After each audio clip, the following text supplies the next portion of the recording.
Juges, chapitre 1. Après la mort de Josué, les enfants d'Israël consultèrent l'Éternel en disant: Qui de nous montera le premier contre les Cananéens pour les attaquer? L'Éternel répondit: Juda montera, voici j'ai livré le pays entre ses mains. Et Juda dit à Siméon son frère: Monte avec moi dans le pays qui m'est échu par le sort, et nous combattrons les Cananéens. J'irai aussi avec toi dans celui qui t'est tombé en partage. Et Siméon alla avec lui. Juda monta, et l'Éternel livra entre leurs mains les Cananéens et les Phéréziens. Ils bâtirent 10 000 hommes à Bézek. Ils trouvèrent Adoni-Bézek à Bézek. Ils l'attaquèrent, et ils bâtirent les Cananéens et les Phéréziens. Adoni-Bézek prit la fuite, mais ils le poursuivirent et le saisirent, et ils lui coupèrent les pouces des mains et des pieds. Adoni-Bézek dit: 70 rois ayant les pouces des mains et des pieds coupés ramassaient sous ma table. Dieu me rend ce que j'ai fait. On l'emmena à Jérusalem, et il y mourut. Les fils de Juda attaquèrent Jérusalem et la prirent. Ils la frappèrent du tranchant de l'épée et mirent le feu à la ville.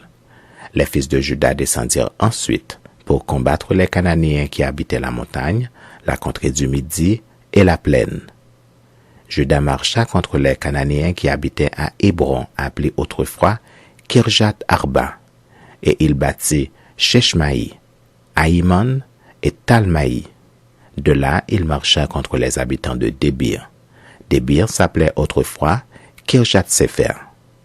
Caleb dit: Je donnerai ma fille Aksa pour femme à celui qui battra Kirjat Sefer et qui la prendra. Othniel, fils de Kenaz, frère cadet de Caleb, s'en empara, et Caleb lui donna pour femme sa fille Aksa. Lorsqu'elle fut entrée chez Othniel, elle le sollicita de demander à son père un champ. Elle descendit de dessus son âne, et Caleb lui dit: Qu'as-tu? Elle lui répondit: Fais-moi un présent, car tu m'as donné une terre du Midi. Donne-moi aussi des sources d'eau. Et Caleb lui donna les sources supérieures et les sources inférieures. Les fils du Kénien, beau-père de Moïse, montèrent de la ville des palmiers avec les fils de Juda dans le désert de Juda au midi d'Arad, et ils allèrent s'établir parmi le peuple.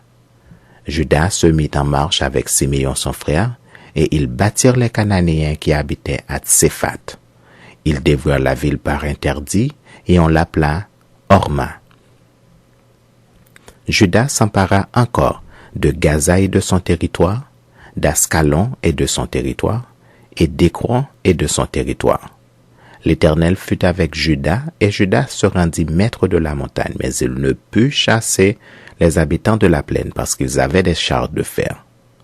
On donna Hébron à Caleb, comme l'avait dit Moïse, et il en chassa les 3 fils d'Anak. Les fils de Benjamin ne chassèrent point les Jébusiens qui habitaient à Jérusalem, et les Jébusiens ont habité jusqu'à ce jour dans Jérusalem avec les fils de Benjamin. La maison de Joseph monta aussi contre Béthel, et l'Éternel fut avec eux. La maison de Joseph fit explorer Béthel, qui s'appelait autrefois Luz. Les gardes virent un homme qui sortait de la ville, et ils lui dirent: Montre-nous par où nous pourrons entrer dans la ville, et nous te ferons grâce. Il leur montra par où ils pourraient entrer dans la ville. Et ils frappèrent la ville du tranchant de l'épée, mais ils laissèrent aller cet homme et toute sa famille. Cet homme se rendit dans le pays des Hétiens. Il bâtit une ville et lui donna le nom de Luz, nom qu'elle a porté jusqu'à ce jour. Manassé ne chassa point les habitants de Beth-Shim et des villes de son ressort, de Tahanak et des villes de son ressort, de Dor et des villes de son ressort, de Jiblim et des villes de son ressort, de Megiddo et des villes de son ressort, et les Cananéens voulurent rester dans ce pays. Lorsqu'Israël fut assez fort, il assujettit les Cananéens à un tribut, mais il ne les chassa point. Éphraïm ne chassa point les Cananéens qui habitaient à Gézer, et les Cananéens habitèrent au milieu d'Éphraïm à Gézer. Zabulon ne chassa point les habitants de Kitron, ni les habitants de Nahalol, et les Cananéens habitèrent au milieu de Zabulon, mais ils furent assujettis à un tribut. Azer ne chassa point les habitants d'Akko, ni les habitants de Sidon, ni ceux d'Aklal, d'Akzib, de Elba, d'Afik et de Rehob. Et les Azérites habitèrent au milieu des Cananéens habitants du pays, car ils ne les chassèrent point. Nephtali ne chassa point les habitants de Beth-Shemek, ni les habitants de Beth-Anath, et il habita au milieu des Cananéens habitants du pays. Mais les habitants de Beth-Shemek et de Beth-Anath furent assujettis à un tribut. Les Amoréens repoussèrent dans la montagne les fils de Dan, et ne les laissèrent pas descendre dans la plaine. Les Amoréens voulurent rester à Ar-Héres, à Ajalon et à Shaalbim, mais la main de la maison de Joseph s'appesantit sur eux, et ils furent assujettis à un tribut. Le territoire des Amoréens s'étendait depuis la montée d'Akrabim, depuis Séla et en dessus. Juges, chapitre 2. Un envoyé de l'Éternel monta de Gilgal à Bokim et dit: Je vous ai fait monter hors d'Égypte, et je vous ai amené dans le pays que j'ai juré à vos pères de vous donner. J'ai dit: Jamais je ne romprai mon alliance avec vous, et vous ne traiterez point alliance avec les habitants de ce pays, vous renverserez leurs autels. Mais vous n'avez point obéi à ma voix. Pourquoi avez-vous fait cela? J'ai dit alors: Je ne les chasserai point devant vous, mais ils seront à vos côtés, et leurs dieux vous seront un piège. Lorsque l'envoyé de l'Éternel eut dit ces paroles à tous les enfants d'Israël, le peuple éleva la voix et pleura. Ils donnèrent à ce lieu le nom de Bokim, et ils y offrirent des sacrifices à l'Éternel. Josué renvoya le peuple, et les enfants d'Israël allèrent chacun dans son héritage pour prendre possession du pays. Le peuple servit l'Éternel pendant toute la vie de Josué, et pendant toute la vie des anciens qui survécurent à Josué et qui avaient vu les grandes choses que l'Éternel avait faites en faveur d'Israël. Josué, fils de Non, serviteur de l'Éternel, mourut âgé de 110 ans. On l'ensevelit dans le territoire qu'il avait eu en partage à Tinath-Hérès, dans la montagne d'Éphraïm, au nord de la montagne de Gaash. Toute cette génération fut recueillie auprès de ses pères, et il s'éleva après elle une autre génération qui ne connaissait point l'Éternel ni ce qu'il avait fait en faveur d'Israël. Les enfants d'Israël firent alors ce qui déplaît à l'Éternel, et ils servirent les Baals. Ils abandonnèrent l'Éternel, le Dieu de leur père, qui les avait fait sortir du pays d'Égypte, et ils allèrent auprès d'autres dieux, d'entre les dieux des peuples qui les entouraient, et ils se prosternèrent devant eux, et ils irritèrent l'Éternel. Ils abandonnèrent l'Éternel, et ils servirent Baal et les Astartés. La colère de l'Éternel s'enflamma contre Israël, il les livra entre les mains de pillards qui les pillèrent. Il les vendit entre les mains de leurs ennemis d'alentour, et ils ne purent plus résister à leurs ennemis. Partout où ils allaient, la main de l'Éternel était contre eux pour leur faire du mal, comme l'Éternel l'avait dit, comme l'Éternel le leur avait juré. Ils furent ainsi dans une grande détresse. L'Éternel suscita des juges afin qu'ils les délivrassent de la main de ceux qui les pillaient, mais ils n'écoutèrent pas même leurs juges, car ils se prostituèrent à d'autres dieux, se prostituèrent devant eux, et se détournèrent promptement de la voie qu'avait suivi leur père, et ils n'obéirent point, comme eux, au commandement de l'Éternel. Lorsque l'Éternel leur suscitait des juges, l'Éternel était avec le juge, et il les délivrait de la main de leurs ennemis pendant toute la vie du juge. Car l'Éternel avait pitié de leurs gémissements contre ceux qui les opprimaient et les tourmentaient. Mais à la mort du juge, ils se corrompaient de nouveau plus que leur père, en allant après d'autres dieux pour les servir et se prosterner devant eux. Et ils persévéraient dans la même conduite et le même endurcissement. Alors la colère de l'Éternel s'enflamma contre Israël, et il dit: Puisque cette nation a transgressé mon alliance que j'avais prescrite à ses pères, et puisqu'ils n'ont point obéi à ma voix, je ne chasserai plus devant eux aucune des nations que Josué laissa quand il mourut. C'est ainsi que je mettrai par elle Israël à l'épreuve pour savoir s'ils prendront garde ou non de suivre la voie de l'Éternel, comme leurs pères y ont pris garde. Et l'Éternel laissa en repos ces nations qu'il n'avait pas livrées entre les mains de Josué, et il ne se hâta point de les chasser. Juges, chapitre 3. Voici les nations que l'Éternel laissa pour éprouver par elles Israël. Tous ceux qui n'avaient pas connu toutes les guerres de Canaan. Il voulait seulement que les générations des enfants d'Israël connussent et apprissent la guerre, ceux qui ne l'avaient pas connue auparavant.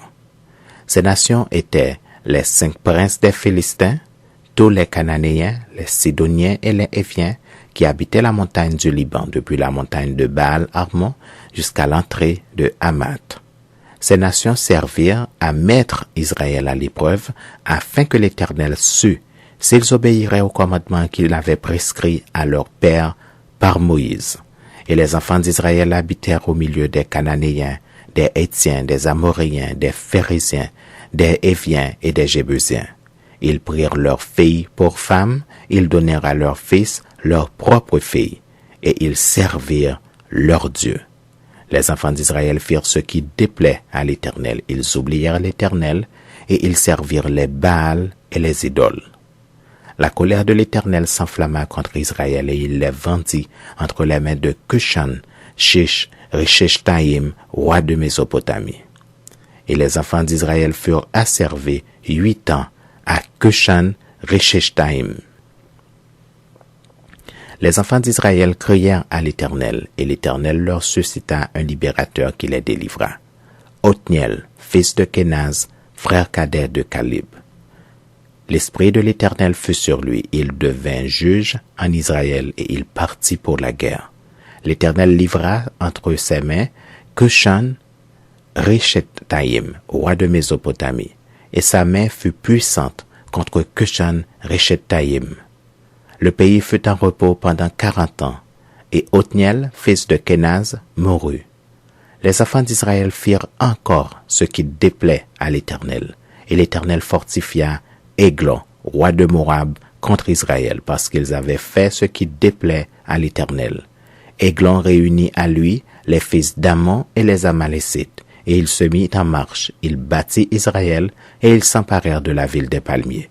Et les enfants d'Israël crièrent à l'Éternel, et l'Éternel leur suscita un libérateur, Éhud, fils de Géra, Benjamite, qui ne se servait pas de la main droite.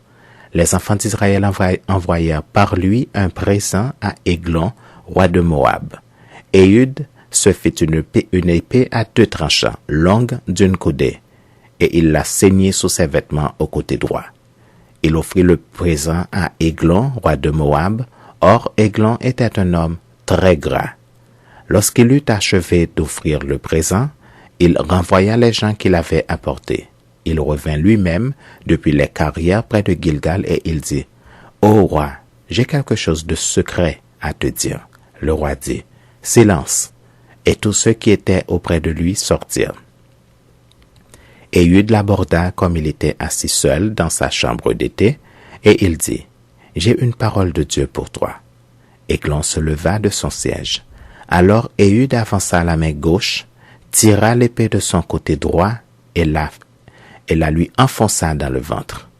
La poignée même entra après la lame, et la graisse se referma autour de la lame, car il ne retira pas du ventre l'épée qui sortit par derrière.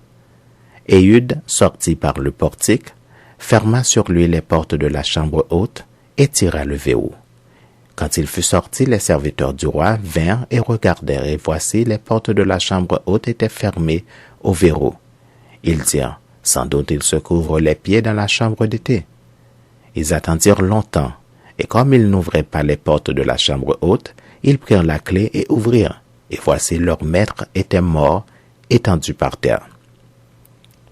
Pendant leur délai, Éhud prit la fuite, dépassa les carrières et se sauva à Séhira. Dès qu'il fut arrivé, il sonna de la trompette dans la montagne d'Éphraïm. Les enfants d'Israël descendirent avec lui de la montagne, et il se mit à leur tête. Il leur dit, « Suivez-moi, car l'Éternel a livré entre vos mains les Moabites, vos ennemis. » Ils descendirent après lui, s'emparèrent des gués du Jourdain vis-à-vis de Moab et ne laissèrent passer personne. Ils battirent dans ce jour-là environ 10 000 hommes de Moab, tous robustes, tous vaillants, et pas un n'échappa. En ce jour, Moab fut humilié sous la main d'Israël, et le pays fut en repos pendant 80 ans. Après lui, il y eut Shamgar, fils d'Anath. Il battit 600 hommes des Philistins avec un aiguillon à bœuf, et lui aussi fut un libérateur d'Israël. Juges, chapitre 4. Les enfants d'Israël firent encore ce qui déplaît à l'Éternel après qu'Éhud fut mort. Et l'Éternel les vendit entre les mains de Jabin, roi de Canaan qui régnait à Hatzor. Le chef de son armée était Sisera et habitait à Haroshet Goïm. Les enfants d'Israël crièrent à l'Éternel car Jabin avait 900 chars de fer et il opprimait avec violence les enfants d'Israël depuis 20 ans. Dans ce temps-là, Déborah, prophétesse, femme de Lapidoth, était juge en Israël. Elle siégeait sous le palmier de Déborah entre Rama et Béthel dans la montagne d'Éphraïm, et les enfants d'Israël montaient vers elle pour être jugés. Elle envoya appeler Barak, fils d'Abinoam, de Kedesh Nephtali, et elle lui dit, « N'est-ce pas l'ordre qu'a donné l'Éternel, le Dieu d'Israël? Va, dirige-toi sur le mont Tabor, et prends avec toi 10 000 hommes des enfants de Nephtali et des enfants de Zabulon.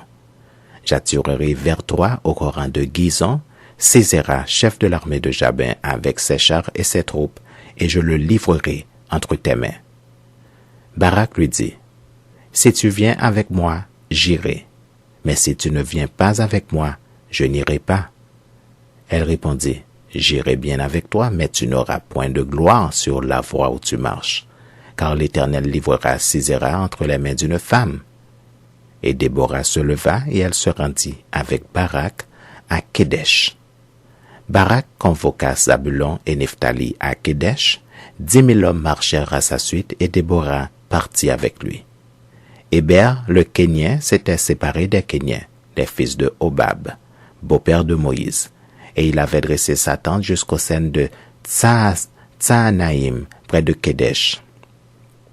On informa Sisera que Barak, fils d'Abinoam, s'était dirigé sur le mont Tabor, et depuis Haroshesh Goïm, Sisera rassembla vers le torrent de Gizon tous ses chars, 900 chars de fer, et tout le peuple qui était avec lui.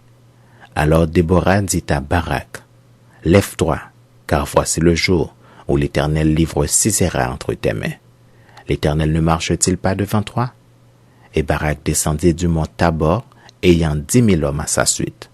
L'Éternel mit en déroute devant Barak par le tranchant de l'épée, Sisera, tous ses chars et tout le camp. Sisera descendit de son char et s'enfuit à pied.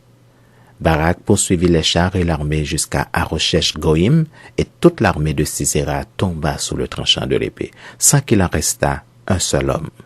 Sisera se réfugia à pied dans la tente de Jaël, femme de Héber le Kénien, car il y avait paix entre Jabin, roi de Hatzor, et la maison de Héber le Kénien.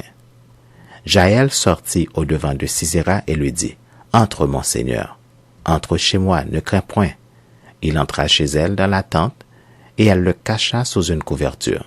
Il lui dit, « Donne-moi, je te prie, un peu d'eau à boire, car j'ai soif. » Elle ouvrit l'outre du lait, lui donna à boire et le couvrit.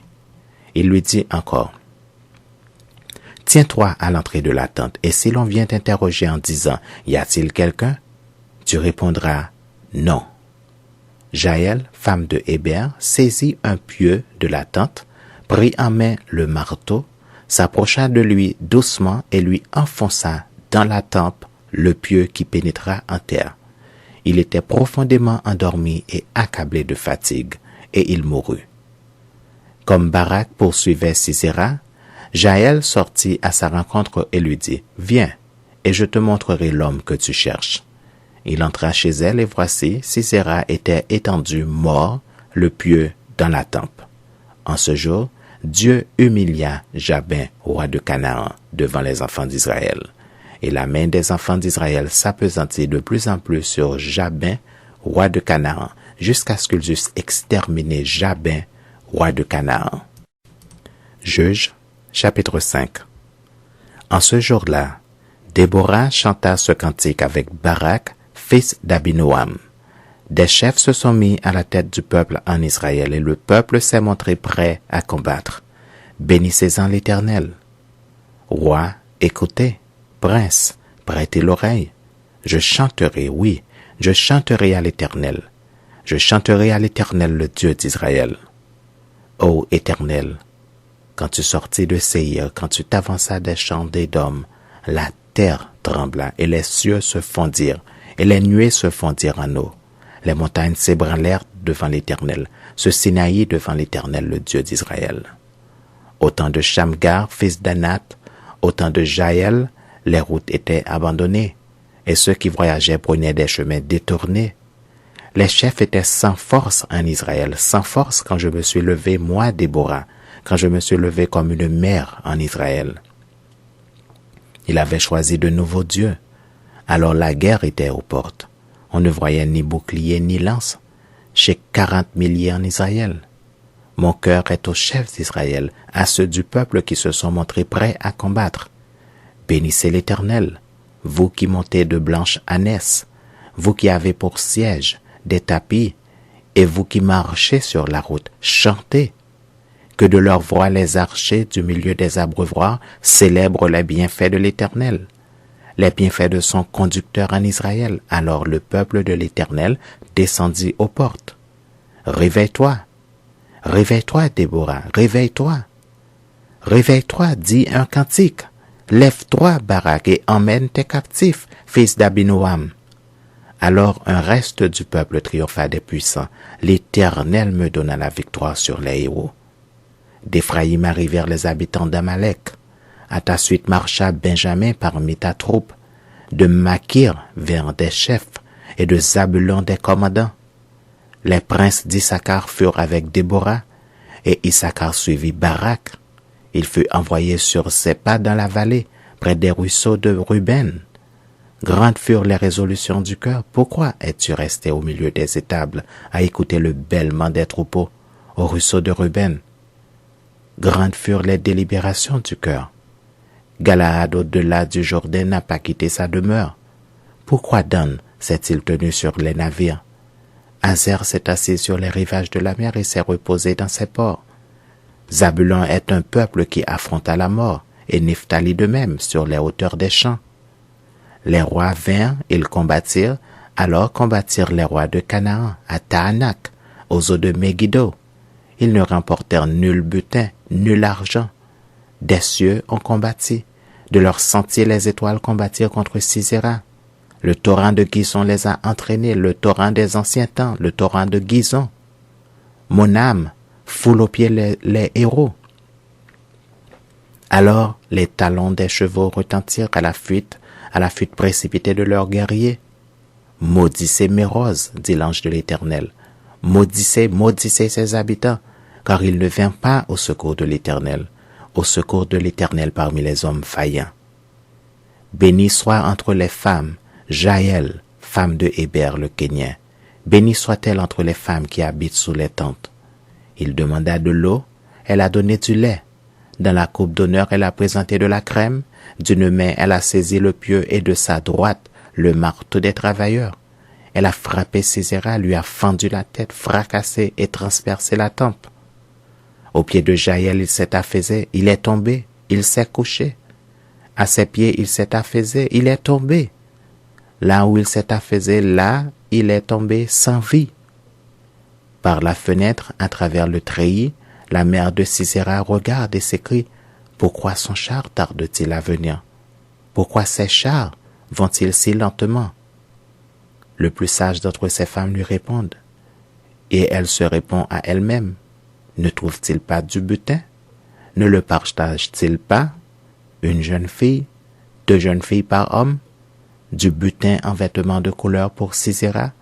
Du butin en vêtements de couleur brodé, un vêtement de couleur, 2 vêtements brodés pour le cou du vainqueur? Périssent ainsi tous tes ennemis, ô Éternel. Ceux qui l'aiment sont comme le soleil quand il paraît dans sa force. Le pays fut en repos pendant 40 ans. Juges, chapitre 6. Les enfants d'Israël firent ce qui déplaît à l'Éternel, et l'Éternel les livra entre les mains de Madian pendant 7 ans. La main de l'Éternel fut puissante contre Israël. Pour échapper à Madian, les enfants d'Israël se retiraient dans les ravins des montagnes, dans les cavernes et sur les rochers fortifiés. Quand Israël avait semé, Madian montait avec Amalek et les fils de l'Orient, et ils marchaient contre lui. Ils campaient en face de lui, détruisaient les productions du pays jusque vers Gaza, et ne laissaient en Israël ni vivres, ni brebis, ni bœufs, ni ânes, car ils montaient avec leurs troupeaux et leurs tentes. Ils arrivaient comme une multitude de sauterelles, ils étaient innombrables, eux et leurs chameaux, et ils venaient dans le pays pour le ravager. Israël fut très malheureux à cause de Madian, et les enfants d'Israël crièrent à l'Éternel. Lorsque les enfants d'Israël crièrent à l'Éternel au sujet de Madian, l'Éternel envoya un prophète aux enfants d'Israël. Il leur dit, « Ainsi parle l'Éternel, le Dieu d'Israël. Je vous ai fait monter d'Égypte, et je vous ai fait sortir de la maison de servitude. Je vous ai délivré de la main des Égyptiens et de la main de tous ceux qui vous opprimaient. Je les ai chassés devant vous et je vous ai donné leur pays. Je vous ai dit, je suis l'Éternel, votre Dieu. Vous ne craindrez point les dieux des Amoréens dans le pays desquels vous habitez, mais vous n'avez point écouté ma voix. » Puis vint l'ange de l'Éternel et il s'assit sur le térébinthe d'Ophra, qui appartenait à Joas de la famille d'Abiézer. Gédéon son fils battait du froment au pressoir pour le mettre à l'abri de Madian. L'ange de l'Éternel lui apparut et lui dit, « L'Éternel est avec toi, vaillant héros. » Gédéon lui dit, « Ah, mon Seigneur, si l'Éternel est avec nous, pourquoi toutes ces choses nous sont-elles arrivées? Et où sont tous ces prodiges que nos pères nous racontent quand ils disent, l'Éternel ne nous a-t-il pas fait monter hors d'Égypte? Maintenant l'Éternel nous abandonne, et il nous livre entre les mains de Madian. » L'Éternel se tourna vers lui et dit, « Va avec cette force que tu as, et délivre Israël de la main de Madian. N'est-ce pas moi qui t'envoie? » Gédéon lui dit, « Ah, mon Seigneur, avec quoi délivrerai-je Israël?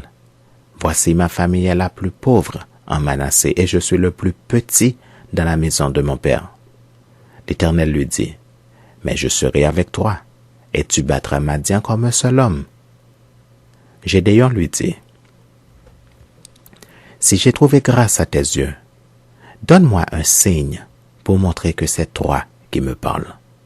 Ne t'éloigne point d'ici jusqu'à ce que je revienne auprès de toi, que j'apporte mon offrande et que je la dépose devant toi. » Et l'Éternel dit, « Je resterai jusqu'à ce que tu reviennes. » Gédéon entra, prépara un chevreau et fit avec un épha de farine des pains sans levain. Il mit la chair dans un panier et le jus dans un pot, les lui apporta sur le térébinthe et les présenta. L'ange de Dieu lui dit, « Prends la chair et les pains sans levain, pose-les sur ce rocher et répands le jus. » Et il fit ainsi. L'ange de l'Éternel avança à l'extrémité du bâton qu'il avait à la main et toucha la chair et les pains sans levain. Alors il s'éleva du rocher un feu qui consuma la chair et les pains sans levain, et l'ange de l'Éternel disparut à ses yeux. Gédéon, voyant que c'était l'ange de l'Éternel, dit, « Malheur à moi, Seigneur Éternel, car j'ai vu l'ange de l'Éternel face à face. » Et l'Éternel lui dit, « Sois en paix, ne crains point, tu ne mourras pas. » Gédéon bâtit là un autel à l'Éternel et lui donna pour nom l'Éternel paix. Il existe encore aujourd'hui à Ophra, qui appartenait à la famille d'Abiézer. Dans la même nuit, l'Éternel dit à Gédéon, « Prends le jeune taureau de ton père et un second taureau de 7 ans. Renverse l'autel de Baal qui est à ton père et abat le pieu sacré qui est dessus. Tu bâtiras ensuite et tu disposeras sur le haut de ce rocher un autel à l'Éternel ton Dieu. Tu prendras le second taureau et tu offriras un holocauste avec le bois de l'idole que tu auras abattu. » Gédéon prit 10 hommes parmi ses serviteurs et fit ce que l'Éternel avait dit. Mais comme il craignait la maison de son père et les gens de la ville, il l'exécuta de nuit et non de jour. Lorsque les gens de la ville se furent levés de bon matin, voici l'autel de Baal était renversé, le pieu sacré placé dessus était abattu, et le second taureau était offert en holocauste sur l'autel qui avait été bâti. Ils se dirent l'un à l'autre, « Qui a fait cela ?» Et ils s'informèrent et firent des recherches. On leur dit, « C'est Gédéon, fils de Joas, qui a fait cela. » Alors les gens de la ville dirent à Joas, « Fais sortir ton fils et qu'il meure, car il a renversé l'autel de Baal et abattu le pieu sacré qui était dessus. » Joas répondit à tous ceux qui se présentèrent à lui, « Est-ce à vous de prendre parti pour Baal? Est-ce à vous de venir à son secours? Quiconque prendra parti pour Baal mourra avant que le matin vienne. Si Baal est un dieu, qu'il plaide lui-même sa cause, puisqu'on a renversé son autel. » Et en ce jour, l'on donna à Gédéon le nom de Jérubbaal en disant que Baal plaide contre lui puisqu'il a renversé son autel. Tout Madian, Amalek et les fils de l'Orient se rassemblèrent. Ils passèrent le Jourdain et campèrent dans la vallée de Jizréel. Gédéon fut revêtu de l'Esprit de l'Éternel. Il sonna de la trompette et Abiézer fut convoqué pour marcher à sa suite. Il envoya des messagers dans tout Manassé qui fut aussi convoqué pour marcher à sa suite. Il envoya des messagers dans Azer, dans Zabulon et dans Nephtali qui montèrent à leur rencontre. Gédéon dit à Dieu, « Si tu veux délivrer Israël par ma main comme tu l'as dit, voici je vais mettre un toison de laine dans l'air. Si la toison seule se couvre de rosée et que tout le terrain reste sec, je connaîtrai que tu délivreras Israël par ma main comme tu l'as dit. » Et il arriva ainsi. Le jour suivant, il se leva de bon matin, pressa la toison et en fit sortir la rosée qui donna de l'eau plein une coupe. Gédéon dit à Dieu, « Que ta colère ne s'enflamme point contre moi, et je ne parlerai plus que cette fois. Je voudrais seulement faire encore une épreuve avec la toison, que la toison seule reste sèche, et que tout le terrain se couvre de rosée. » Et Dieu fit ainsi cette nuit-là. La toison seule resta sèche et tout le terrain se couvrit de rosée. Juges, chapitre 7. Jérubbaal, qui est Gédéon, et tout le peuple qui était avec lui, se levèrent de bon matin et campèrent près de la source de Harod. Le camp de Madian était au nord de Gédéon vers la colline de Morée, dans la vallée. L'Éternel dit à Gédéon, « Le peuple que tu as avec toi est trop nombreux pour que je livre Madian entre ses mains. Il pourrait en tirer gloire contre moi et dire, c'est ma main qui m'a délivré. Publie donc ceci aux oreilles du peuple. Que celui qui est craintif et qui a peur s'en retourne et s'éloigne de la montagne de Galaad. 22 000 hommes parmi le peuple s'en retournèrent et il en resta 10 000. L'Éternel dit à Gédéon, le peuple est encore trop nombreux. Fais-les descendre vers l'eau, et là je t'en ferai le triage. Celui dont je te dirai que celui-ci aille avec toi, ira avec toi. Et celui dont je te dirai que celui-ci n'aille pas avec toi, n'ira pas avec toi. Gédéon fit descendre le peuple vers l'eau, et l'Éternel dit à Gédéon, tous ceux qui laperont l'eau avec la langue comme lappe le chien, tu les sépareras de tous ceux qui se mettront à genoux pour boire.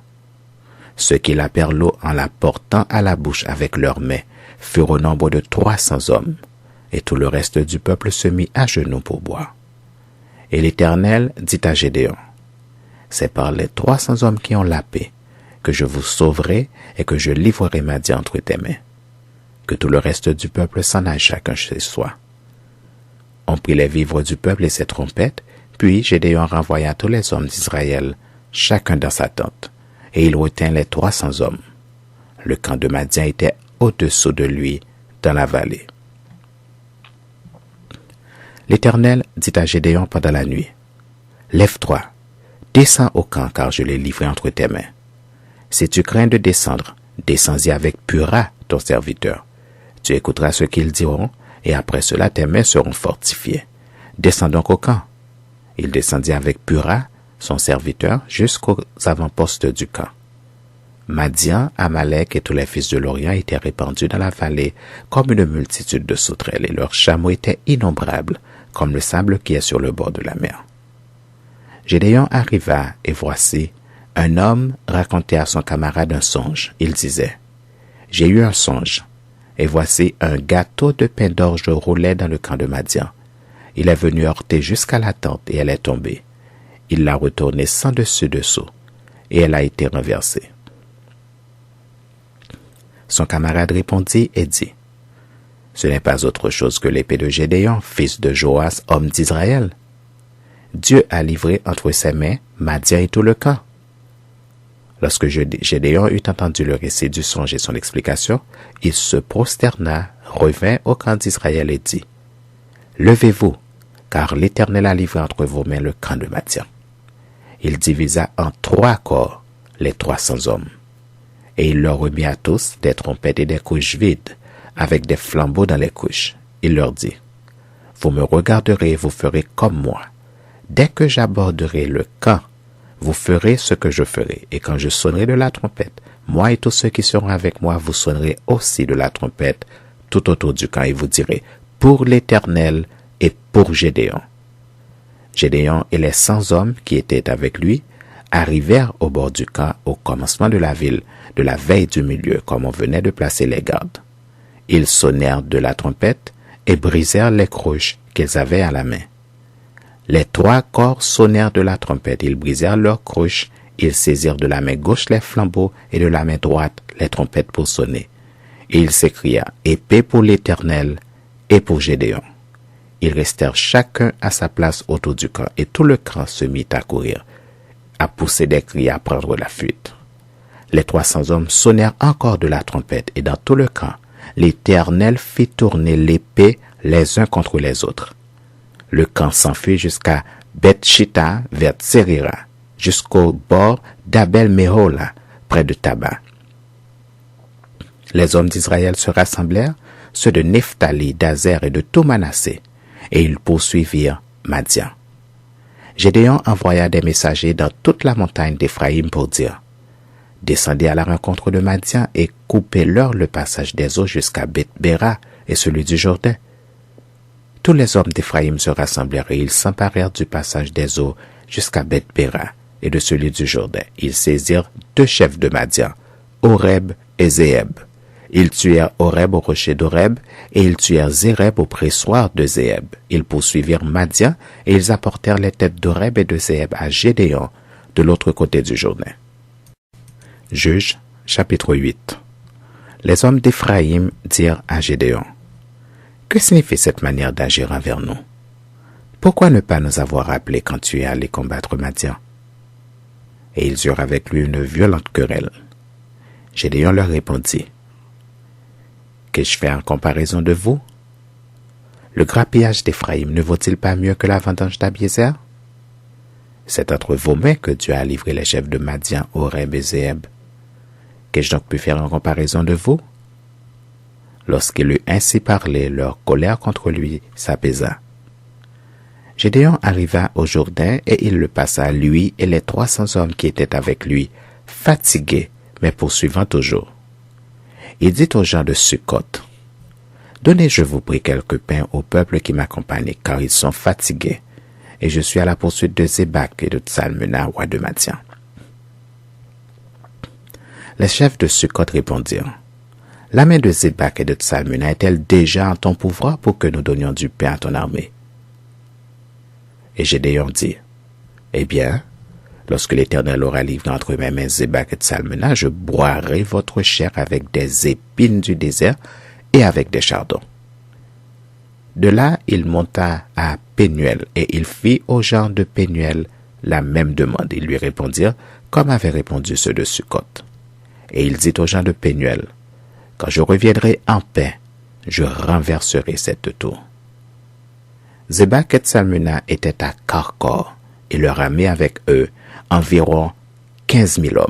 Tous ceux qui étaient restés de l'armée entière des fils de l'Orient, 120 000 hommes tirant l'épée avaient été tués. Gédéon monta par le chemin de ceux qui habitaient sous les tentes à l'orient de Nobak et de Jogbéha, et il battit l'armée qui se croyait en sûreté. Zébak et Tsalmuna prirent la fuite. Gédéon les poursuivit. Il s'empara des deux rois, de Madian, Zébak et Tsalmuna, et il mit en déroute toute l'armée. Gédéon, fils de Joas, revint de la bataille par la montée de Hérès. Il saisit d'entre les gens de Sukkot un jeune homme qui l'interrogea et qui lui mit par écrit les noms des chefs et des anciens de Sukkot, 77 hommes. Puis il vint auprès des gens de Sukkot et dit, « Voici Zébak et Tsalmuna au sujet desquels vous m'avez insulté en disant, « La main de Zébak et de Tsalmuna est-elle déjà en ton pouvoir pour que nous donnions du pain à tes hommes fatigués? » Et il prit les anciens de la ville et châtia les gens de Sukkot avec des épines du désert et avec des chardons. Il renversa aussi la tour de Pénuel et tua les gens de la ville. Il dit à Zébak et à Tsalmuna, « Comment étaient les hommes que vous avez tués au Tabor? » Ils répondirent, « Ils étaient comme toi, chacun avait l'air d'un fils de roi. » Il dit, « C'étaient mes frères, fils de ma mère. L'Éternel est vivant, si vous les eussiez laissés vivre, je ne vous tuerai pas. » Et il dit à Jéter, son premier-né, « Lève-toi, tue-les. » Mais le jeune homme ne tira point son épée parce qu'il avait peur, car il était encore un enfant. Zébak et Tsalmuna dirent, « Lève-toi toi-même et tue-nous, car tel est l'homme, telle est sa force. » Et Gédéon se leva et tua Zébak et Tsalmuna. Il prit ensuite les croissants qui étaient au cou de leurs chameaux. Les hommes d'Israël dirent à Gédéon, « Domine sur nous, et toi et ton fils et le fils de ton fils, car tu nous as délivrés de la main de Madian. » Gédéon leur dit, « Je ne dominerai point sur vous, et mes fils ne domineront point sur vous. C'est l'Éternel qui dominera sur vous. » Gédéon leur dit, « J'ai une demande à vous faire. Donnez-moi chacun des anneaux que vous avez eus pour butin. » Les ennemis avaient des anneaux d'or, car ils étaient ismaélites. Ils dirent, « Nous les donnerons volontiers. » Et ils étendirent un manteau sur lequel chacun jeta les anneaux de son butin. Le poids des anneaux d'or que demanda Gédéon fut de 1700 cycles d'or, sans les croissants, les pendants d'oreilles et les vêtements de pourpre que portaient les rois de Madian, et sans les colliers qui étaient au cou de leurs chameaux. Gédéon en fit un éphod, et il le plaça dans sa ville à Ophra, où il devint l'objet des prostitutions de tout Israël, et il fut un piège pour Gédéon et pour sa maison. Madian fut humilié devant les enfants d'Israël, et il ne leva plus la tête, et le pays fut en repos pendant 40 ans durant la vie de Gédéon. Jérubbaal, fils de Joas, s'en retourna et demeura dans sa maison. Gédéon eut 70 fils issus de lui, car il eut plusieurs femmes. Sa concubine, qui était à Sichem, lui enfanta aussi un fils à qui on donna le nom d'Abimélec. Gédéon, fils de Joas, mourut après une heureuse vieillesse, et il fut enterré dans le sépulcre de Joas, son père, à Ophra, qui appartenait à la famille d'Abiézer. Lorsque Gédéon fut mort, les enfants d'Israël recommencèrent à se prostituer au Baal, et ils prirent Baal-Bérith pour leur Dieu. Les enfants d'Israël ne se souvinrent plus de l'Éternel, leur Dieu, qui les avait délivrés de la main de tous les ennemis qui les entouraient. Et ils n'eurent point d'attachement pour la maison de Jérubbaal, de Gédéon, après tout le bien qu'il avait fait à Israël. Juges, chapitre 9. Abimélec, fils de Jérubbaal, se rendit à Sichem avec les frères de sa mère, et voici comment il leur parla, ainsi qu'à toute la famille de la maison du père de sa mère. Dites, je vous prie, aux oreilles de tous les habitants de Sichem. Vaut-il mieux pour vous que 70 hommes, tous fils de Jérubbaal, dominent sur vous, ou qu'un seul homme domine sur vous? Et souvenez-vous que je suis votre os et votre chair. Les frères de sa mère répétèrent pour lui toutes ces paroles aux oreilles de tous les habitants de Sichem. et leur cœur inclina en faveur d'Abimélec, car ils se disaient, c'est notre frère. Ils lui donnèrent 70 cycles d'argent qu'ils enlevèrent de la maison de Baal-Bérith. Abimélec s'en servit pour acheter des misérables et des turbulents qui allèrent après lui. Il vint dans la maison de son père à Ophra et il tua ses frères, fils de Jérubbaal, 70 hommes sur une même pierre. Il n'échappa que Jotam, le plus jeune fils de Jérubbaal, car il s'était caché. Tous les habitants de Sichem et toute la maison de Milo se rassemblèrent. Ils vinrent et proclamèrent roi Abimélec, près du chêne planté dans Sichem. Jotam en fut informé. Il alla se placer sur le sommet de la montagne de Garizim, et voici ce qu'il leur cria à haute voix. « Écoutez-moi, habitants de Sichem, et que Dieu vous écoute. » Les arbres partirent pour aller oindre un roi et le mettre à leur tête. Ils dirent à l'olivier, « Règne sur nous. » Mais l'olivier leur répondit, « Renoncerai-je à mon huile qui m'assure les hommages de Dieu et des hommes pour aller planer sur les arbres? » Et les arbres dirent au figuier, « Viens, toi, règne sur nous. » Mais le figuier leur répondit, « Renoncerai-je à ma douceur et à mon excellent fruit pour aller planer sur les arbres? » Et les arbres dirent à la vigne, « Viens, toi, règne sur nous. » Mais la vigne leur répondit, « Renoncerai-je à mon vin qui réjouit Dieu et les hommes pour aller planer sur les arbres? » Alors tous les arbres dirent au buisson d'épines, « Viens, toi, règne sur nous. » Et le buisson d'épines répondit aux arbres, « Si c'est de bonne foi que vous voulez moindre pour votre roi, venez, réfugiez-vous sous mon ombrage. Sinon, un feu sortira du buisson d'épines et dévorera les cèdres du Liban. » Maintenant, est-ce de bonne foi et avec intégrité que vous avez agi en proclamant roi Abimélec? Avez-vous eu de la bienveillance pour Jérubbaal et sa maison? L'avez-vous traité selon les services qu'il a rendus? Car mon père a combattu pour vous. Il a exposé sa vie et il vous a délivré de la main de Badia. Et vous vous êtes levé contre la maison de mon père. Vous avez tué ses fils, 70 hommes, sur une même pierre. Et vous avez proclamé roi sur les habitants de Sichem, Abimélec, fils de sa servante, parce qu'il est votre frère. Si c'est de bonne foi et avec intégrité qu'en ce jour vous avez agi envers Jérubbaal et sa maison, eh bien, qu'Abimélec fasse votre joie et que vous fassiez aussi la sienne. Sinon, qu'un feu sorte d'Abimélec et dévore les habitants de Sichem et la maison de Milo, et qu'un feu sorte des habitants de Sichem et de la maison de Milo et dévore Abimélec. Jotam se retira et prit la fuite. Il s'en alla à Bir, où il demeura loin d'Abimélec, son frère. Abimélec avait dominé 3 ans sur Israël. Alors, Dieu envoya un mauvais esprit entre Abimélec et les habitants de Sichem, et les habitants de Sichem furent infidèles à Abimélec. Afin que la violence commise sur les 70 fils de Jérubbaal reçût son châtiment et que leur sang retombât sur Abimélec, leur frère qui les avait tués, et sur les habitants de Sichem qui l'avaient aidé à tuer ses frères.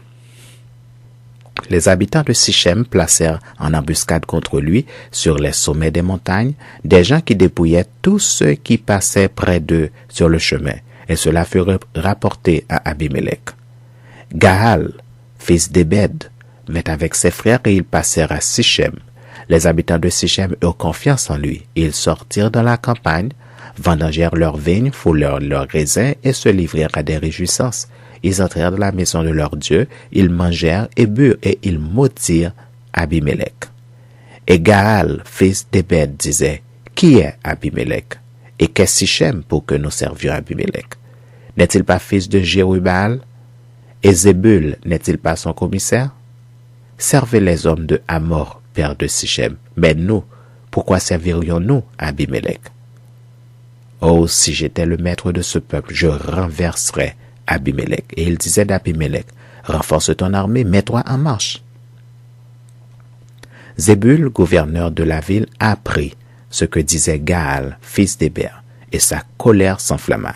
Il envoya secrètement des messagers à Abimelech pour lui dire, « Voici, Gaal, fils d'Ebed et ses frères sont venus à Sichem, et ils soulèvent la ville contre toi.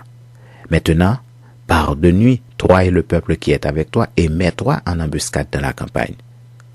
Le matin, au lever du soleil, tu fondras avec impétuosité sur la ville. Et lorsque Gaal et le peuple qui est avec lui sortiront contre toi, tu lui feras ce que tes forces permettront. » Abimelech et tout le peuple qui était avec lui partirent de nuit, et ils se mirent en embuscade près de Sichem, divisés en 4 corps. Gaal, fils d'Ebed, sortit, et il se tint à l'entrée de la porte de la ville. Abimelech et tout le peuple qui était avec lui se levèrent alors de l'embuscade. Gaal aperçut le peuple, et il dit à Zébul, « Voici un peuple qui descend du sommet des montagnes. » Zébul lui répondit, « C'est l'ombre des montagnes que tu prends pour des hommes. » Gaal, reprenant la parole, dit, « C'est bien un peuple qui descend des hauteurs du pays, et une troupe arrive par le chemin du chêne des devins. » Zébul lui dit, « Où donc est ta bouche, toi qui disais qui est Abimelech pour que nous le servions? N'est-ce point là le peuple que tu méprisais? Marche maintenant, livre-lui bataille. » Gaal s'avança à la tête des habitants de Sichem et livra bataille à Abimelech. Poursuivi par Abimelech, il prit la fuite devant lui, et beaucoup d'hommes tombèrent morts jusqu'à l'entrée de la porte. Abimelech s'arrêta à Aruma, et Zébul chassa Gaal et ses frères qui ne purent rester à Sichem. Le lendemain, le peuple sortit dans la campagne. Abimelech, qui en fut informé, prit sa troupe, la partagea en 3 corps et se mit en embuscade dans la campagne. Ayant vu que le peuple sortait de la ville, il se leva contre eux et les battit.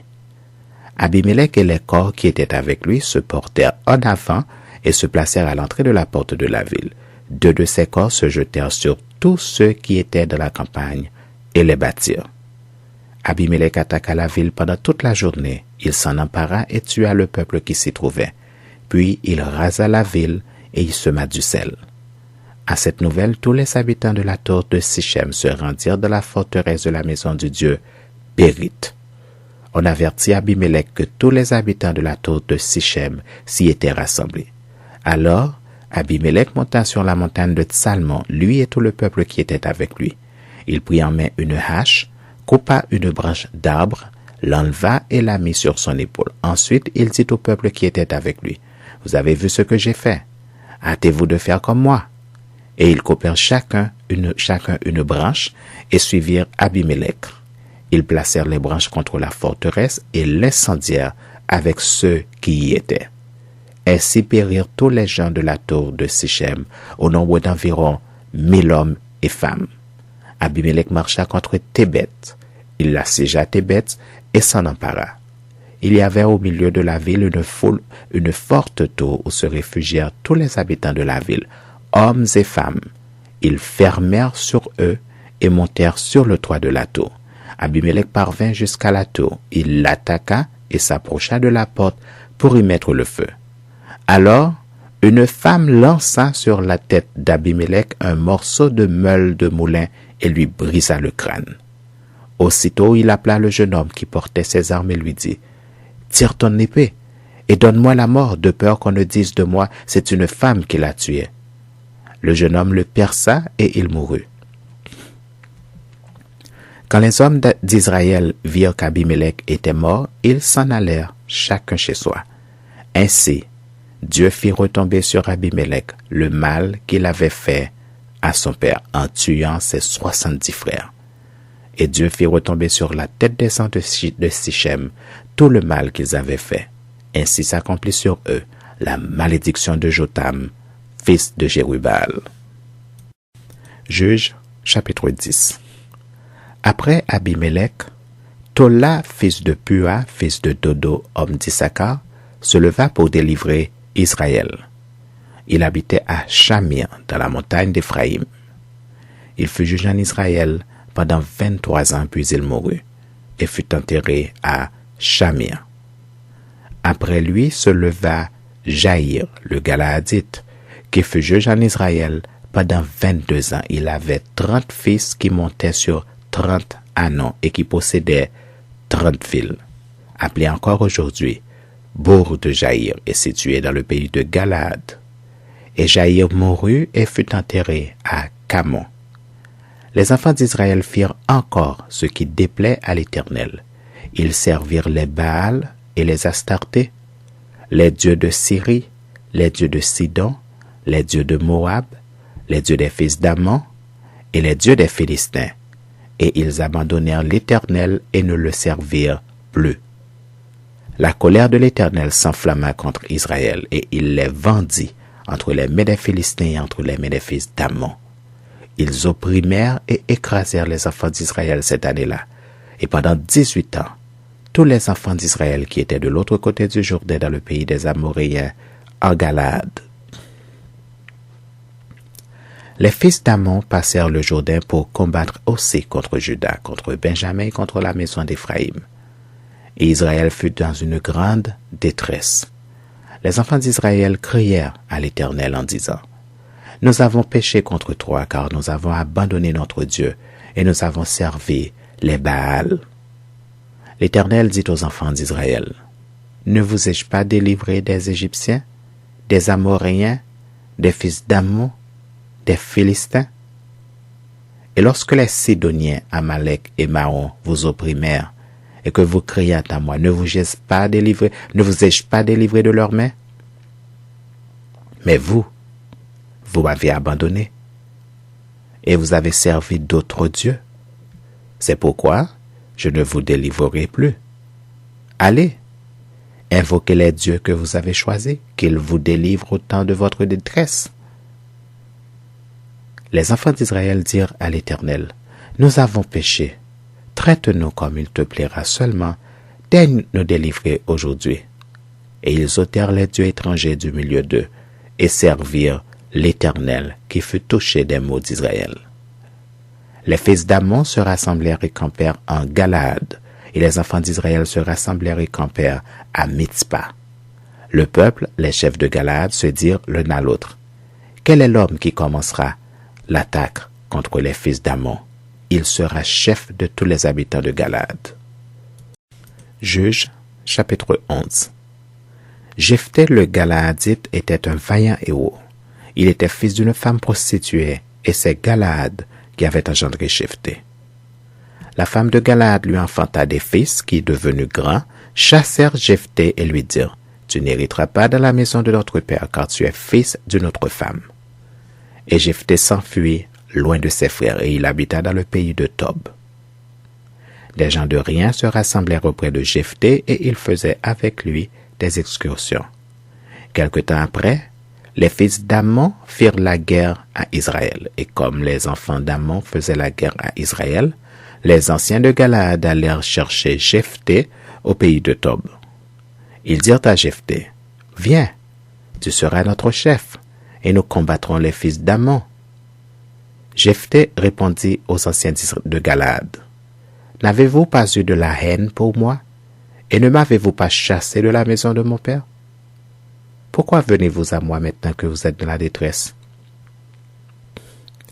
Les anciens de Galaad dirent à Jephthé, « Nous revenons à toi maintenant afin que tu marches avec nous, que tu combattes les fils d'Ammon et que tu sois notre chef, celui de tous les habitants de Galaad. » Jephthé répondit aux anciens de Galaad, « Si vous me ramenez pour combattre les fils d'Ammon, et que l'Éternel les livre devant moi, je serai votre chef. » Et les anciens de Galaad dirent à Jephthé, « Que l'Éternel nous entende et qu'il juge si nous ne faisons pas ce que tu dis. » Et Jephthé partit avec les anciens de Galaad. Le peuple le mit à sa tête et l'établit comme chef. Et Jephthé répéta devant l'Éternel à Mitzpa toutes les paroles qu'il avait prononcées. Jephthé envoya des messagers au roi des fils d'Ammon pour lui dire, « Qu'y a-t-il entre moi et toi que tu viennes contre moi pour faire la guerre à mon pays? » Le roi des fils d'Ammon répondit aux messagers de Jephthé, « C'est qu'Israël, quand il est monté d'Égypte, s'est emparé de mon pays depuis l'Arnon jusqu'au Jabbok et au Jourdain. Rends-le maintenant de mon gré. » Jephthé envoya de nouveau des messagers au roi des fils d'Ammon pour lui dire, « Ainsi parle Jephthé. Israël ne s'est point emparé du pays de Moab, ni du pays des fils d'Ammon. Car lorsque Israël est monté d'Égypte, il a marché dans le désert jusqu'à la mer Rouge et il est arrivé à Kadès. Alors Israël envoya des messagers au roi d'Édom pour lui dire « Laisse-moi passer par ton pays. » Mais le roi d'Édom n'y consentit pas. Il en envoya aussi au roi de Moab qui refusa, et Israël resta à Kadès. Puis il marcha par le désert, tourna le pays d'Édom et le pays de Moab, et vint à l'orient du pays de Moab. Ils campèrent au-delà de l'Arnon sans entrer sur le territoire de Moab, car l'Arnon est la frontière de Moab. Israël envoya des messagers à Sion, roi des Amoréens, roi de Hesbon, et Israël lui dit « Laisse-nous passer par ton pays jusqu'au lieu où nous allons. » Mais Sion n'eut pas assez confiance en Israël pour le laisser passer sur son territoire. Il rassembla tout son peuple, campa à Jahath et combattit Israël. L'Éternel, le Dieu d'Israël, livra Sion et tout son peuple entre les mains d'Israël, qui les battit. Israël s'empara de tout le pays des Amoréens établi dans cette contrée. Ils s'emparèrent de tout le territoire des Amoréens depuis l'Arnon jusqu'au Jabok et depuis le désert jusqu'au Jourdain. Et maintenant que l'Éternel, le Dieu d'Israël, a chassé les Amoréens devant son peuple d'Israël, est-ce toi qui aurais la possession de leur pays? Ce que ton Dieu Kémosh te donne à posséder, ne le posséderais-tu pas? Et tout ce que l'Éternel, notre Dieu, a mis en notre possession devant nous, nous ne le posséderions pas? Vaux-tu donc mieux que Balak, fils de Tsippor, roi de Moab?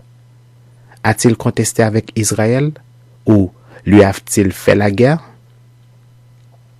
Voilà 300 ans qu'Israël habite à Hesbon et dans les villes de son ressort, à Aroër et dans les villes de son ressort, et dans toutes les villes qui sont sur les bords de l'Arnon.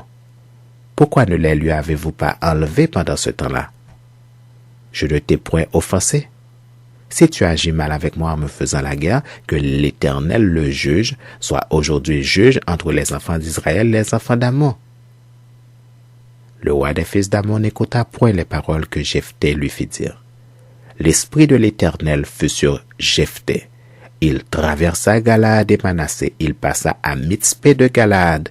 Et de Mitzpé de Galaad, il marcha contre les fils d'Ammon. Jephthé fit un vœu à l'Éternel et dit, « Si tu livres entre mes mains les fils d'Ammon, quiconque sortira des portes de ma maison au-devant de moi, à mon heureux retour de chez les fils d'Ammon, sera consacré à l'Éternel, et je l'offrirai en l'holocauste. » Jephthé marcha contre les fils d'Ammon, et l'Éternel les livra entre ses mains. Il leur fit éprouver une très grande défaite depuis Aroër jusque vers Minite, espace qui renfermait 20 villes, et jusqu'à Abel-Kéramim, et les fils d'Ammon furent humiliés devant les enfants d'Israël. Jephthé retourna dans sa maison à Mitzpa, et voici sa fille sortit au-devant de lui avec des tambourins et des danses. C'était son unique enfant, il n'avait point de fils et point d'autre fille. Dès qu'il la vit, il déchira ses vêtements et dit, « Ah, ma fille, tu me jettes dans l'abattement. Tu es au nombre de ceux qui me troublent. J'ai fait un vœu à l'Éternel et je ne puis le révoquer. » Elle lui dit, « Mon père, si tu as fait un vœu à l'Éternel, traite-moi selon ce qui est sorti de ta bouche. Maintenant que l'Éternel t'a vengé de tes ennemis des fils d'Ammon. » Et elle dit à son père, « Que ceci me soit accordé. Laisse-moi libre pendant 2 mois. Je m'en irai, je descendrai dans les montagnes, et je pleurerai ma virginité avec mes compagnes. » Il répondit, « Va. » Et il la laissa libre pour 2 mois. Elle s'en alla avec ses compagnes, et elle pleura sa virginité sur les montagnes. Au bout des 2 mois, elle revint vers son père, et il accomplit sur elle le vœu qu'il avait fait. Elle n'avait point connu d'homme. Dès lors s'établit en Israël la coutume que tous les ans, les filles d'Israël s'en vont célébrer la fille de Jephthé le Galaadite 4 jours par année. Juges, chapitre 12. Les hommes d'Éphraïm se rassemblèrent, partirent pour le nord et dirent à Jephthé, « Pourquoi es-tu allé combattre les fils d'Amnon sans nous avoir appelés à marcher avec toi? Nous voulons incendier ta maison et te brûler avec elle. » Jephthé leur répondit, « Nous avons eu de grandes contestations, moi et mon peuple, avec les fils d'Ammon. Et quand je vous ai appelé, vous ne m'avez pas délivré de leurs mains. Voyant que tu ne venais pas à mon secours, j'ai exposé ma vie et j'ai marché contre les fils d'Ammon. L'Éternel les a livrés entre mes mains. Pourquoi donc aujourd'hui montez-vous contre moi pour me faire la guerre? Jephthé rassembla tous les hommes de Galaad et livra bataille à Éphraïm. Les hommes de Galaad battirent Éphraïm parce que les Éphraïmites disaient « Vous êtes des fugitifs d'Éphraïm ». Galaad est au milieu d'Éphraïm, au milieu de Manassé. Galaad s'empara des gués du Jourdain du côté d'Éphraïm, et quand l'un des fuyards d'Éphraïm disait « Laissez-moi passer », les hommes de Galaad lui demandaient « Es-tu Éphraïmite » Il répondait « Non ». Il lui disait alors « Eh bien, dis Chiboleth ». Et il disait Siboleth, car il ne pouvait pas bien prononcer, sur quoi les hommes de Galaad le saisirent et l'égorgeaient près des gués du Jourdain. Il périt en ce temps-là 42 000 hommes d'Éphraïm. Jephthé fut juge en Israël pendant 6 ans. Puis Jephthé le Galaadite mourut et fut enterré dans l'une des villes de Galaad. Après lui, Ibsan de Bethléem fut juge en Israël. Il eut 30 fils. Il maria 30 filles au dehors. Et il fit venir pour ses fils 30 filles du dehors. Il fut juge en Israël pendant 7 ans. Puis Ibsan mourut. Il fut enterré à Bethléem. Après lui, Élon de Zabulon fut juge en Israël. Il fut juge en Israël pendant 10 ans. Puis Élon de Zabulon mourut et fut enterré à Ajalon dans le pays de Zabulon. Après lui, Abdon, fils d'Hillel, le Piratonite, fut juge en Israël. Il eut 40 fils et 30 petits-fils qui montaient sur 70 anneaux. Il fut juge en Israël pendant 8 ans. Puis, Abdon, fils d'Hillel, le Piratonite, mourut et fut enterré à Piraton, dans le pays d'Éphraïm, sur la montagne des Amalécites. Juges, chapitre 13. Les enfants d'Israël firent encore ce qui déplaît à l'Éternel, et l'Éternel les livra entre les mains des Philistins pendant 40 ans.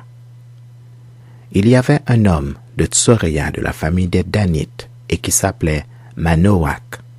Sa femme était stérile et n'enfantait pas. Un ange de l'Éternel apparut à la femme et lui dit, « Voici, tu es stérile et tu n'as point d'enfant. Tu deviendras enceinte et tu enfanteras un fils. Maintenant, prends bien garde, ne bois ni vin ni liqueur forte, et ne mange rien d'impur, car tu vas devenir enceinte et tu enfanteras un fils. Le rasoir ne passera point sur sa tête, parce que cet enfant sera consacré à Dieu dès le ventre de sa mère, et ce sera lui qui commencera à délivrer Israël de la main des Philistins. » La femme alla dire à son mari, « Un homme de Dieu est venu vers moi et il avait l'aspect d'un ange de Dieu, un aspect redoutable. Je ne lui ai pas demandé d'où il était, et il ne m'a pas fait connaître son nom. Mais il m'a dit, tu vas devenir enceinte, et tu enfanteras un fils. Et maintenant, ne bois ni vin ni liqueur forte et ne mange rien d'impur, parce que cet enfant sera consacré à Dieu dès le ventre de sa mère jusqu'au jour de sa mort. » Manoach fit cette prière à l'Éternel. « Ah, Seigneur, que l'homme de Dieu que tu as envoyé vienne encore vers nous, et qu'il nous enseigne ce que nous devons faire pour l'enfant qui naîtra. » Dieu exauça la prière de Manoach, et l'ange de Dieu vint encore vers la femme. Elle était assise dans un champ, et Manoach, son mari, n'était pas avec elle.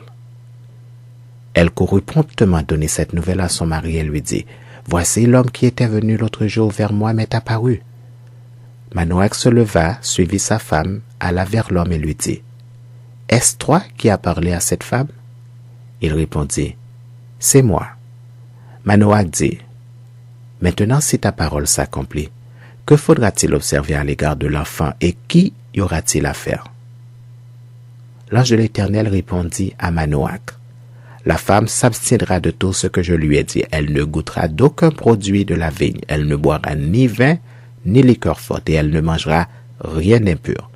Elle observera tout ce que je lui ai prescrit. » Manoach dit à l'ange de l'Éternel, « Permets-nous de te retenir et de t'apprêter un chevreau. » L'ange de l'Éternel répondit à Manoach, « Quand tu me retiendrais, je ne mangerai pas de ton mets. Mais si tu veux faire un holocauste, tu l'offriras à l'Éternel. » Manoach ne savait point que ce fut un ange de l'Éternel. Et Manoach dit à l'ange de l'Éternel, « Quel est ton nom, afin que nous te rendions gloire quand ta parole s'accomplira? » L'ange de l'Éternel lui répondit, « Pourquoi demandes-tu mon nom? Il est merveilleux. » Manoach prit le chevreau et l'offrande et fit un sacrifice à l'Éternel sur le rocher. Il s'opéra un prodige. Pendant que Manoach et sa femme regardaient, comme la flamme montait de dessus l'autel vers le ciel, l'ange de l'Éternel monta dans la flamme de l'autel. À cette vue, Manoach et sa femme tombèrent la face contre terre. L'ange de l'Éternel n'apparut plus à Manoach et à sa femme. Alors Manoach comprit que c'était l'ange de l'Éternel. Et il dit à sa femme, « Nous allons mourir, car nous avons vu Dieu. » Sa femme lui répondit, « Si l'Éternel eût voulu nous faire mourir, il n'aurait pas pris il n'aurait pas pris de nos mains l'holocauste et l'offrande. Il ne nous aurait pas fait voir tout cela, et il ne nous aurait pas maintenant fait entendre pareille chose. » La femme enfanta un fils, et lui donna le nom de Samson. L'enfant grandit, et l'Éternel le bénit. Et l'esprit de l'Éternel commença à l'agiter à Machanédan, entre Tsoréa et Estraol. Juges, chapitre 14.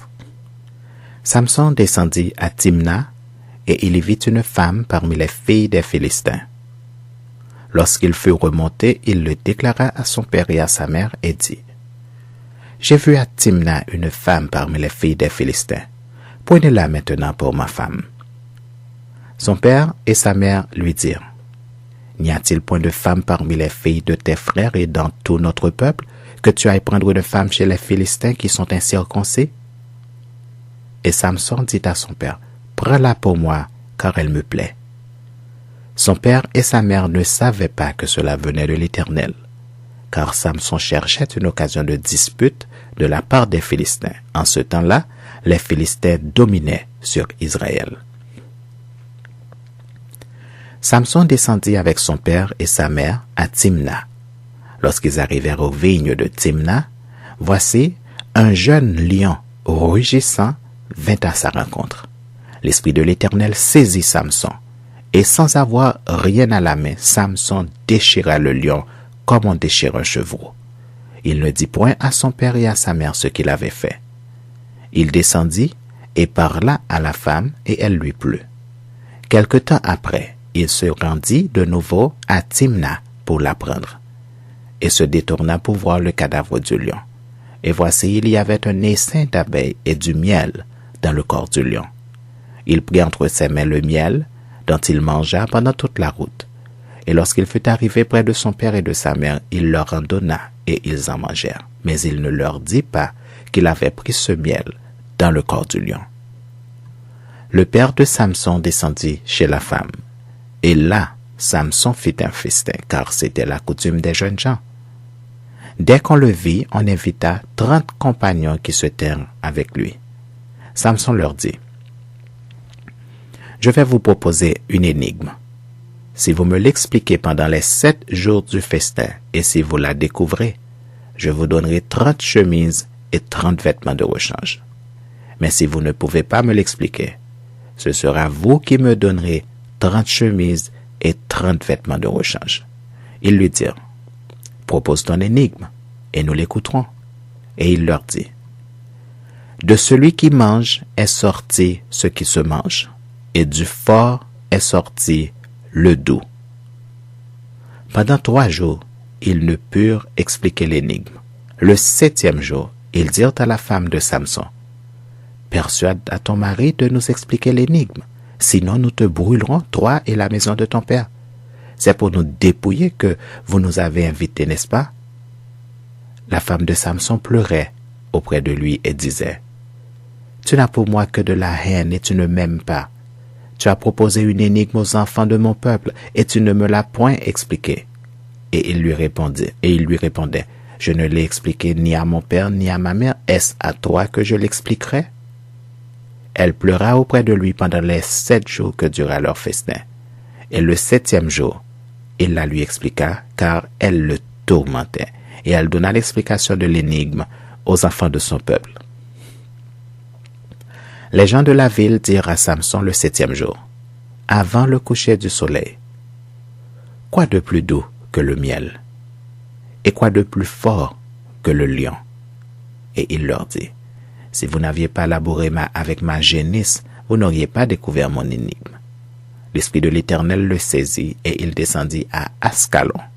Il y tua 30 hommes, prit leurs dépouilles et donna les vêtements de rechange à ceux qui avaient expliqué l'énigme. Il était enflammé de colère et il monta à la maison de son père. Sa femme fut donnée à l'un de ses compagnons avec lequel il était lié. Juges, chapitre 15. Quelque temps après, à l'époque de la moisson des blés, Samson alla voir sa femme et lui porta un chevreau. Il dit, « Je veux entrer vers ma femme dans sa chambre. » Mais le père de sa femme ne lui permit pas d'entrer. « J'ai pensé, dit-il, que tu avais pour elle de la haine, et je l'ai donnée à ton compagnon. Est-ce que sa jeune sœur n'est pas plus belle qu'elle? Prends-la donc à sa place. » Samson leur dit, « Cette fois je ne serai pas coupable envers les Philistins si je leur fais du mal. » Samson s'en alla, il attrapa 300 renards, il prit des flambeaux, puis il tourna queue contre queue et mit un flambeau entre 2 queues, au milieu. Il alluma les flambeaux, lâcha les renards dans les blés des Philistins et embrasa les tas de gerbes, le blé sur pied et jusqu'aux plantations d'oliviers. Les Philistins dirent, « Qui a fait cela? » On répondit, « Samson, le gendre de Timnia, parce que celui-ci a pris sa femme et l'a donnée à son compagnon. Et les Philistins montèrent et ils la brûlèrent, elle et son père. Samson leur dit, « Est-ce ainsi que vous agissez? Je ne cesserai qu'après m'être vengé de vous. » Il les battit rudement, dos et ventre, puis il descendit et se retira dans la caverne du rocher d'Étam. Alors les Philistins se mirent en marche, campèrent en Juda et s'étendirent jusqu'à Léchi. Les hommes de Juda dirent, « Pourquoi êtes-vous montés contre nous? » Ils répondirent, « Nous sommes montés pour lier Samson, afin de le traiter comme il nous a traités. » Sur quoi, 3000 hommes de Juda descendirent à la caverne du rocher d'Étam et dirent à Samson, « Ne sais-tu pas que les Philistins dominent sur nous? Que nous as-tu donc fait? » Il leur répondit, « Je les ai traités comme ils m'ont traité. » Ils lui dirent, « Nous sommes descendus pour te lier afin de te livrer entre les mains des Philistins. » Samson leur dit, « Jurez-moi que vous ne me tuerez pas. » Ils lui répondirent, « Non, nous voulons seulement te lier et te livrer entre leurs mains, mais nous ne te ferons pas mourir. » Et ils le lièrent avec 2 cordes de neuf et le firent sortir du rocher. Lorsqu'il arriva à Léchi, les Philistins poussèrent des cris à sa rencontre. Alors, l'Esprit de l'Éternel le saisit. Les cordes qu'il avait au bras devinrent comme du lin brûlé par le feu, et ses liens tombèrent de ses mains. Il trouva une mâchoire d'âne fraîche. Il étendit sa main pour la prendre et il en tua 1000 hommes. Et Samson dit, avec une mâchoire d'âne, 1 monceau, 2 monceaux, avec une mâchoire d'âne, j'ai tué 1000 hommes. Quand il eut achevé de parler, il jeta de sa main la mâchoire, et l'on appela ce lieu Ramath-Léchi. Pressé par la soif, il invoqua l'Éternel et dit, « C'est toi qui as permis par la main de ton serviteur cette grande délivrance. Et maintenant mourrai-je de soif et tomberai-je entre les mains des incirconcis? » Dieu fendit la cavité du rocher qui était à Léchi, et il en sortit de l'eau. Samson but, son esprit se ranima, et il reprit vie. C'est de là qu'on a appelé cette source En-Hakkore. Elle existe encore aujourd'hui à Léchi. Samson fut juge en Israël au temps des Philistins pendant 20 ans. Juges, chapitre 16. Samson partit pour Gaza. Il y vit une femme prostituée et il entra chez elle. On dit aux gens de Gaza, « Samson est arrivé ici. » Et ils l'environnèrent et se tinrent en embuscade toute la nuit à la porte de la ville. Ils restèrent tranquilles toute la nuit, disant, « Au point du jour, nous le tuerons. » Samson demeura couché jusqu'à minuit.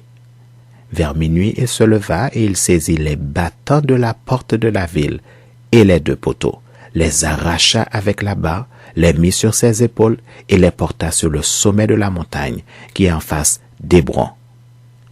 Après cela, il aima une femme dans la vallée de Sorek. Elle se nommait Délila. Les princes des Philistins montèrent vers elle et lui dirent, « Flatte-le pour savoir d'où lui vient sa grande force, et comment nous pourrions nous rendre maîtres de lui. Nous le lierons pour le dompter et nous te donnerons chacun 1100 cycles d'argent. » Délila dit à Samson, « Dis-moi, je te prie, d'où vient ta grande force, et avec quoi il faudrait te lier pour te dompter? » Samson lui dit, « Si on me liait avec 7 cordes fraîches qui ne fussent pas encore sèches, je deviendrais faible et je serais comme un autre homme. » Les princes des Philistins apportèrent à Délila 7 cordes fraîches qui n'étaient pas encore sèches, et elle le lia avec ces cordes. Or, des gens se tenaient en embuscade chez elle dans une chambre. Elle lui dit, « Les Philistins sont sur toi, Samson. » Et il rompit les cordes, comme se rompt un cordon d'étoupe quand il sent le feu. Et l'on ne connut point d'où venait sa force. Délila dit à Samson, « Voici, tu t'es joué de moi, tu m'as dit des mensonges. Maintenant, je te prie, indique-moi avec quoi il faut te lier. » Il lui dit, « Si on me lie avec des cordes neuves, dont on ne se fût jamais servi, je deviendrai faible, et je serai comme un autre homme. » Délila prit des cordes neuves avec lesquelles elle le lia, puis elle lui dit, « Les Philistins sont sur toi, Samson. » Or, des gens se tenaient en embuscade dans une chambre, et il rompit comme un fil les cordes qu'il avait au bras. Délila dit à Samson, « Jusqu'à présent tu t'es joué de moi, tu m'as dit des mensonges.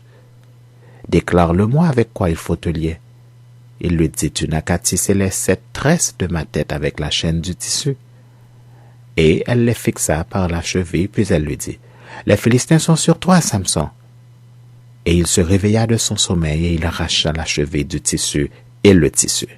Elle lui dit, « Comment peux-tu dire « je t'aime » puisque ton cœur n'est pas avec moi? Voilà 3 fois que tu t'es joué de moi et tu ne m'as pas déclaré d'où vient ta grande force. » Comme elle était chaque jour à le tourmenter et à l'importuner par ses instances, son âme s'impatienta à la mort. Il lui ouvrit tout son cœur et lui dit, « Le rasoir n'a point passé sur ma tête parce que je suis consacré à Dieu dès le ventre de ma mère. Si j'étais rasé, ma force m'abandonnerait, je deviendrais faible et je serais comme tout autre homme. » Délila, voyant qu'il lui avait ouvert tout son cœur, envoya appeler les princes des Philistins et leur fit dire, « Montez cette fois, car il m'a ouvert tout son cœur. » Et les princes des Philistins montèrent vers elle et apportèrent l'argent dans leurs mains. Elle l'endormit sur ses genoux, et ayant appelé un homme, elle rasa les 7 tresses de la tête de Samson, et commença ainsi à le dompter. Il perdit sa force. Elle dit alors, « Les Philistins sont sur toi, Samson. » Et il se réveilla de son sommeil, et dit, « Je m'en tirerai comme les autres fois, et je m'en dégagerai. » Il ne savait pas que l'Éternel s'était retiré de lui. Les Philistins le saisirent et lui crevèrent les yeux. Ils le firent descendre à Gaza et le lièrent avec des chaînes d'airain. Il tournait la meule de la prison. Cependant, les cheveux de sa tête recommençaient à croître depuis qu'il avait été rasé. Or, les princes des Philistins s'assemblèrent pour offrir un grand sacrifice à Dagon, leur dieu. Et pour se réjouir, ils disaient, « Notre Dieu a livré entre nos mains Samson, notre ennemi. » Et quand le peuple le vit, ils célébrèrent leur Dieu en disant, « Notre Dieu a livré entre nos mains notre ennemi, celui qui ravageait notre pays et qui multipliait nos morts. » Dans la joie de leur cœur, ils dirent, « Qu'on appelle Samson et qu'il nous divertisse. » Ils firent sortir Samson de la prison et il joua devant eux. Ils le placèrent entre les colonnes. Et Samson dit au jeune homme qui le tenait par la main, « Laisse-moi afin que je puisse toucher les colonnes sur lesquelles repose la maison et m'appuyer contre elles. La maison était remplie d'hommes et de femmes. Tous les princes des Philistins étaient là.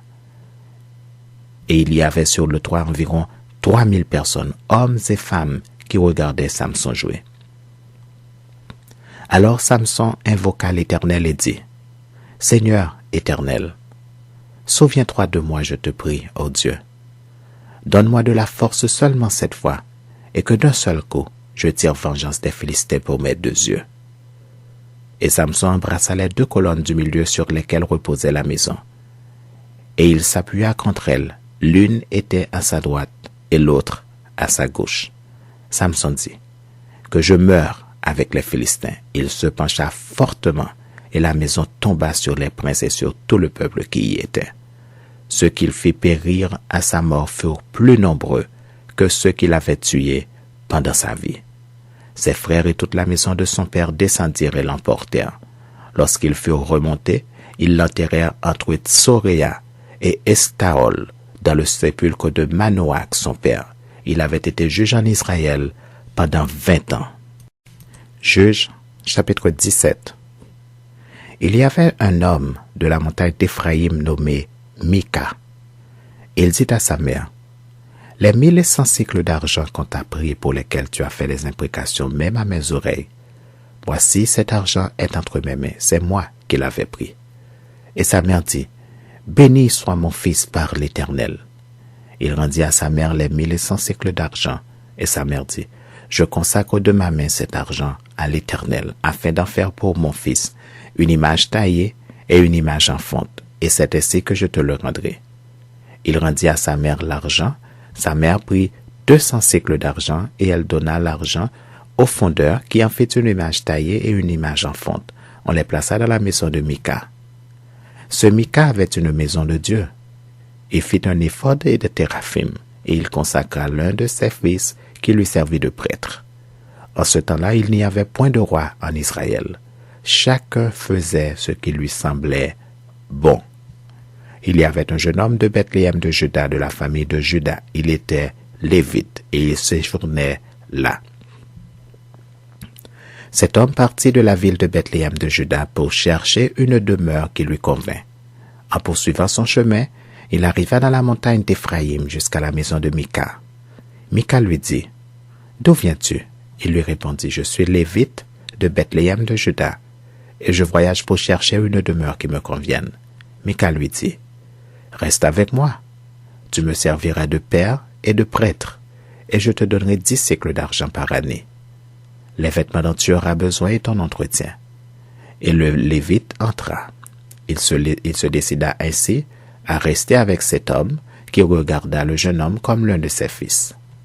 Mika consacra le Lévite, et ce jeune homme lui servit de prêtre et demeura dans sa maison. Et Mika dit, « Maintenant, je sais que l'Éternel me fera du bien, puisque j'ai ce Lévite pour prêtre. » Juges, chapitre 18. En ce temps-là, il n'y avait point de roi en Israël, et la tribu des Danites se chargeait d'une possession pour s'établir, car jusqu'à ce jour il ne lui était point échu d'héritage au milieu des tribus d'Israël. Les fils de Dan prirent sur eux tous parmi leurs familles 5 hommes vaillants qu'ils envoyèrent de Tsoréa à Estaol pour explorer le pays et pour l'examiner. Ils leur dirent, « Allez, examinez le pays. » Ils arrivèrent dans la montagne d'Éphraïm jusqu'à la maison de Mika, et ils y passèrent la nuit. Comme ils étaient près de la maison de Mika, ils reconnurent la voix du jeune Lévite, s'approchèrent et lui dirent, « Qui t'a amené ici? Que fais-tu dans ce lieu? Et qu'as-tu ici? » Il leur répondit, « Mika fait pour moi telle ou telle et telle chose. Il me donne un salaire et je lui sers de prêtre. » Ils lui dirent, « Consulte Dieu afin que nous sachions si notre voyage aura du succès. » Et le prêtre leur répondit, « Allez en paix, le voyage que vous faites est sous le regard de l'Éternel. » Les 5 hommes partirent et ils arrivèrent à Laïs. Ils virent le peuple qui y était vivant en sécurité à la manière des Sidoniens, tranquille et sans inquiétude. Il n'y avait dans le pays personne qui leur fit le moindre outrage en dominant sur eux. Ils étaient éloignés des Sidoniens et ils n'avaient pas de liaison avec d'autres hommes. Ils revinrent auprès de leurs frères à Tsoréa, à Estaol, et leurs frères leur dirent, « Quelle nouvelle apportez-vous » ? « Allons, répondirent-ils, montons contre eux, car nous avons vu le pays et voici, il est très bon. » « Quoi? Vous restez sans rien dire? Ne soyez pas paresseux à vous mettre en marche pour aller prendre possession de ce pays. Quand vous y entrerez, vous arriverez vers un peuple en sécurité. Le pays est vaste, et Dieu l'a livré entre vos mains. C'est un lieu où rien ne manque de tout ce qui est sur la terre. 600 hommes de la famille de Dan partirent de Tsoréa et d'Estaol, munis de leurs armes de guerre. Ils montèrent et campèrent à Kirjath-Jéarim, en Juda. C'est pourquoi ce lieu qui est derrière Kirjath-Jéarim a été appelé jusqu'à ce jour Makhanedan. Ils passèrent de là dans la montagne d'Éphraïm et ils arrivèrent jusqu'à la montagne de Mika. Alors, les 5 hommes qui étaient allés pour explorer le pays de Laïs prirent la parole et dirent à leurs frères, « Savez-vous qu'il y a dans ces maisons-là un éphod, des téraphim, une image taillée et une image en fonte?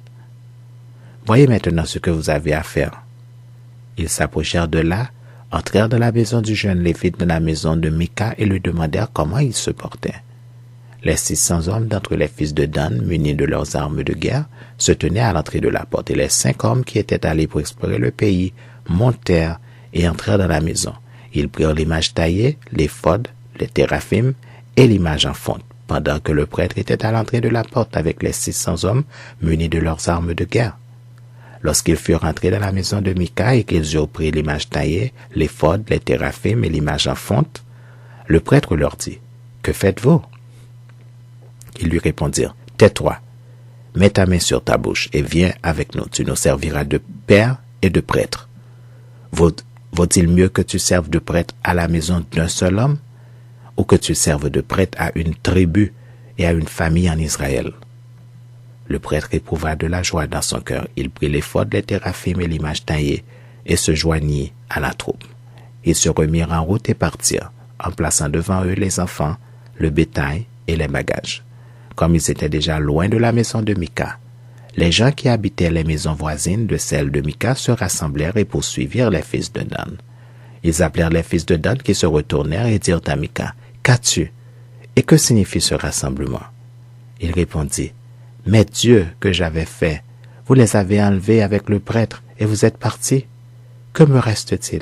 Comment donc pouvez-vous me dire qu'as-tu? » Les fils de Dan lui dirent, « Ne fais pas entendre ta voix près de nous, sinon des hommes irrités se jeteront sur vous et tu causeras ta perte et celle de ta maison. » Et les fils de Dan continuèrent leur route.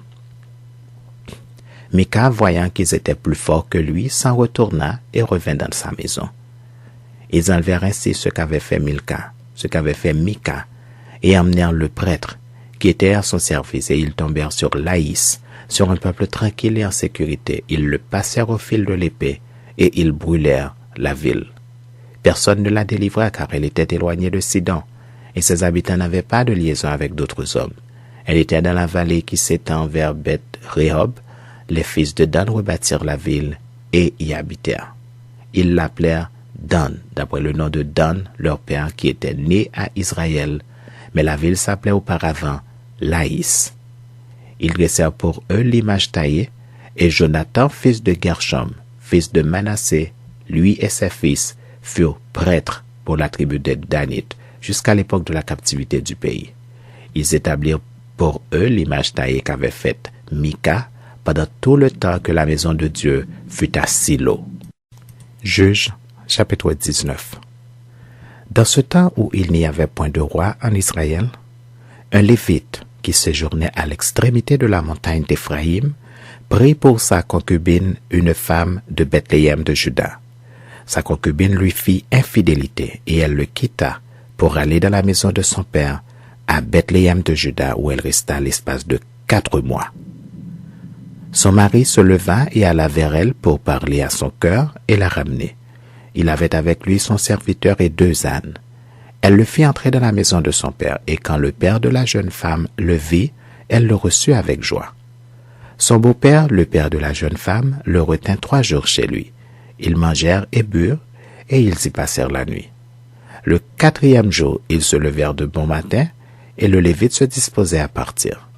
Mais le père de la jeune femme dit à son gendre, « Prends un morceau de pain pour fortifier ton cœur. Vous partirez ensuite. » Et ils s'assirent et ils mangèrent et burent, eux deux ensemble. Puis le père de la jeune femme dit au mari, « Décide-toi donc à passer la nuit, et que ton cœur se réjouisse. » Le mari se levait pour s'en aller, mais sur les instances de son beau-père, il passa encore la nuit. Le 5e jour, il se leva de bon matin pour partir. Alors le père de la jeune femme dit, « Fortifie ton cœur, je te prie, et restez jusqu'au déclin du jour. » Et ils mangèrent eux deux. Le mari se levait pour s'en aller avec sa concubine et son serviteur, mais son beau-père, le père de la jeune femme, lui dit, « Voici le jour baisse, il se fait tard. Passez donc la nuit.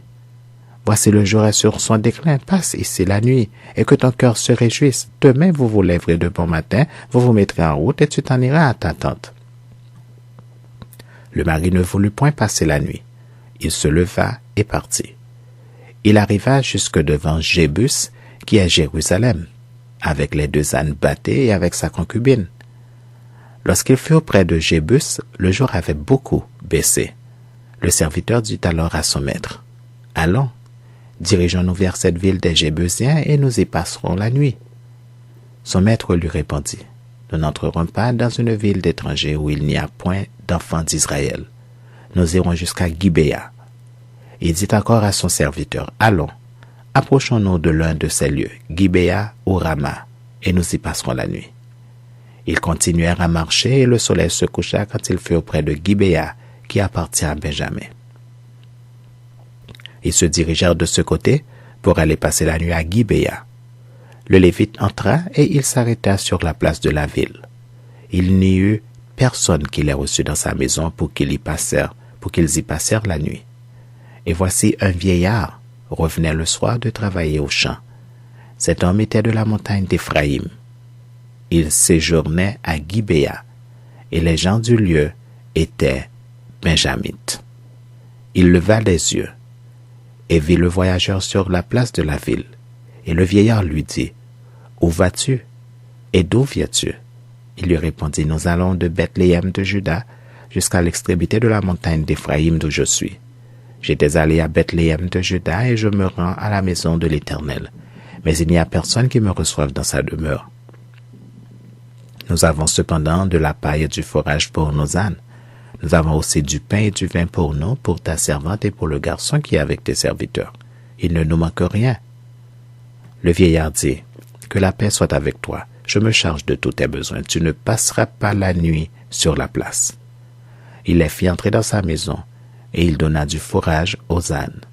Les voyageurs se lavèrent les pieds, puis ils mangèrent et burent. Pendant qu'ils étaient à se réjouir, voici, les hommes de la ville, gens pervers, entourèrent la maison, frappèrent à la porte et dirent au vieillard, maître de la maison, « Fais sortir l'homme qui est entré chez toi pour que nous le connaissions. » Le maître de la maison se présenta à eux, leur dit, « Non, mes frères, ne faites pas le mal, je vous prie. Puisque cet homme est entré dans ma maison, ne commettez pas cette infamie. Voici, j'ai une fille vierge, et cet homme a une concubine. Je vous les amènerai dehors, vous les déshonorerez, et vous leur ferez ce qu'il vous plaira. Mais ne commettez pas ne commettez pas sur cet homme une action aussi infâme. »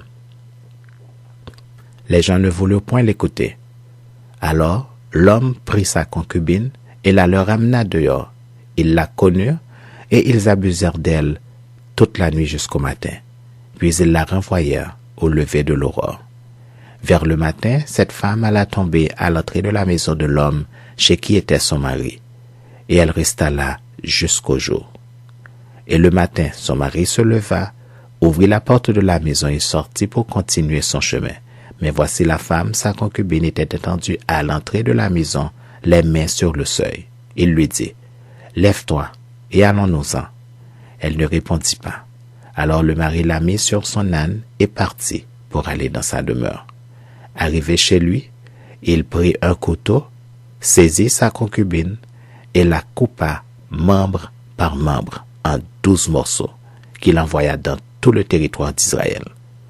Tous ceux qui virent cela dirent, « Jamais rien de pareil n'est arrivé et ne s'est vu depuis que les enfants d'Israël sont montés du pays d'Égypte jusqu'à ce jour. Prenez la chose à cœur, consultez-vous et parlez.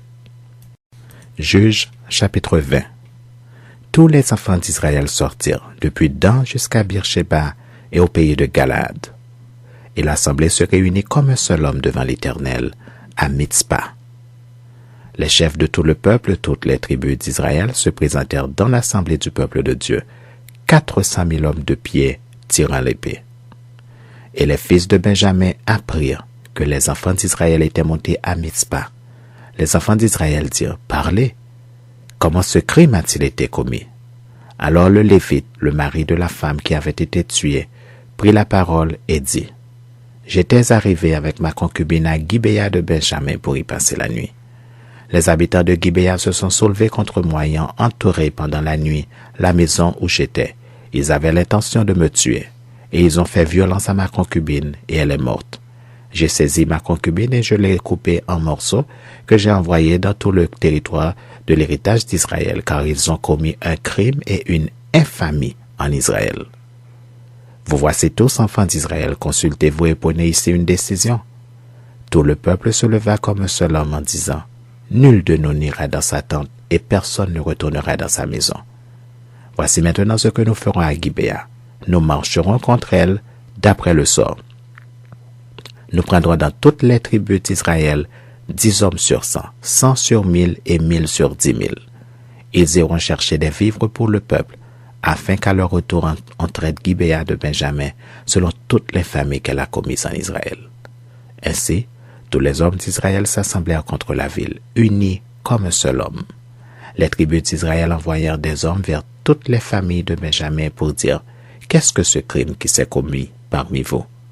Livrez maintenant les gens pervers qui sont à Gibéa, afin que nous les fassions mourir et que nous ôtions le mal du milieu d'Israël. » Mais les Benjamites ne voulurent point écouter la voix de leurs frères, les enfants d'Israël. Les Benjamites sortirent de leur ville et s'assemblèrent à Gibéa pour combattre les enfants d'Israël.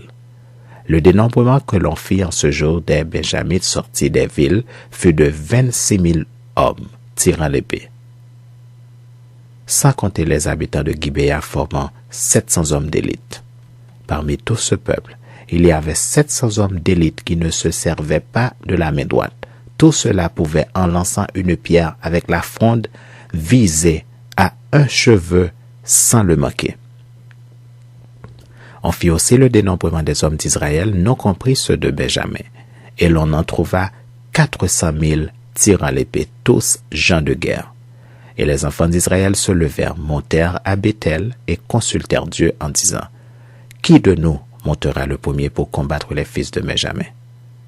L'Éternel répondit, « Juda montera le premier. » Dès le matin, les enfants d'Israël se mirent en marche et ils campèrent près de Gibéa, et les hommes d'Israël s'avancèrent pour combattre ceux de Benjamin, et ils se rangèrent en bataille contre eux devant Gibéa. Les fils de Benjamin sortirent de Gibéa et ils étendirent sur le sol ce jour-là 22 000 hommes d'Israël. Le peuple, les hommes d'Israël, reprirent courage et ils se rangèrent de nouveau en bataille dans le lieu où ils s'étaient placés le premier jour. Et les enfants d'Israël montèrent et ils pleurèrent devant l'Éternel jusqu'au soir. Ils consultèrent l'Éternel en disant, « Dois-je m'avancer encore pour combattre les fils de Benjamin, mon frère ?» L'Éternel répondit, « Montez contre lui. » Les enfants d'Israël s'avancèrent contre les fils de Benjamin le second jour, et ce même jour, les Benjamites sortirent de Gibéa à leur rencontre, et ils étendirent encore sur le sol 18 000 hommes des enfants d'Israël, tous tirant l'épée. Tous les enfants d'Israël et tout le peuple montèrent et vinrent à Béthel. Ils pleurèrent et restèrent là devant l'Éternel. Ils jeûnèrent en ce jour jusqu'au soir, et ils offrirent des holocaustes et des sacrifices d'action de grâce devant l'Éternel. Et les enfants d'Israël consultèrent l'Éternel. C'était là que se trouvait alors l'arche de l'alliance de Dieu. Et c'était Phinéas, fils d'Éléazar, fils d'Aaron, qui se tenait à cette époque en présence de Dieu. Et ils dirent, « Dois-je marcher encore pour combattre les fils de Benjamin, mon frère, ou dois-je m'en abstenir ?» L'Éternel répondit, « Montez, car demain je les livrerai entre vos mains. » Alors Israël plaça une embuscade autour de Gibéa. Les enfants d'Israël montèrent contre les fils de Benjamin le 3e jour, et ils se rangèrent en bataille devant Gibéa comme les autres fois. Et les fils de Benjamin sortirent à la rencontre du peuple, et ils se laissèrent attirer loin de la ville. Ils commencèrent à frapper à mort parmi le peuple, comme les autres fois, sur les routes, dont l'une monte à Béthel et l'autre à Gibéa par la campagne. Et ils tuèrent environ 30 hommes d'Israël. Les fils de Benjamin disaient, « Les voilà battus devant nous comme auparavant. » Mais les enfants d'Israël disaient, « Fuyons et attirons-les loin de la ville dans les chemins. »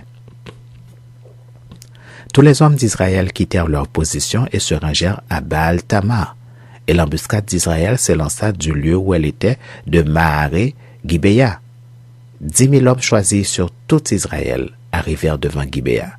Le combat fut rude, et les Benjamites ne se doutaient pas du désastre qu'ils allaient éprouver. L'Éternel battit Benjamin devant Israël, et les enfants d'Israël tuèrent ce jour-là 25 100 hommes de Benjamin, tous tirant l'épée.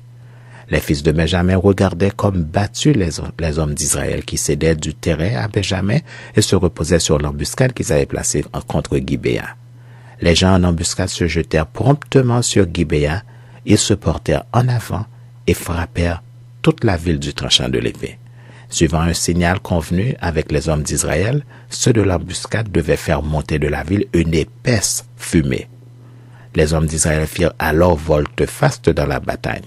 Les Benjamites leur avaient tué déjà environ 30 hommes, et ils disaient certainement, les voilà battus devant nous comme dans le premier combat.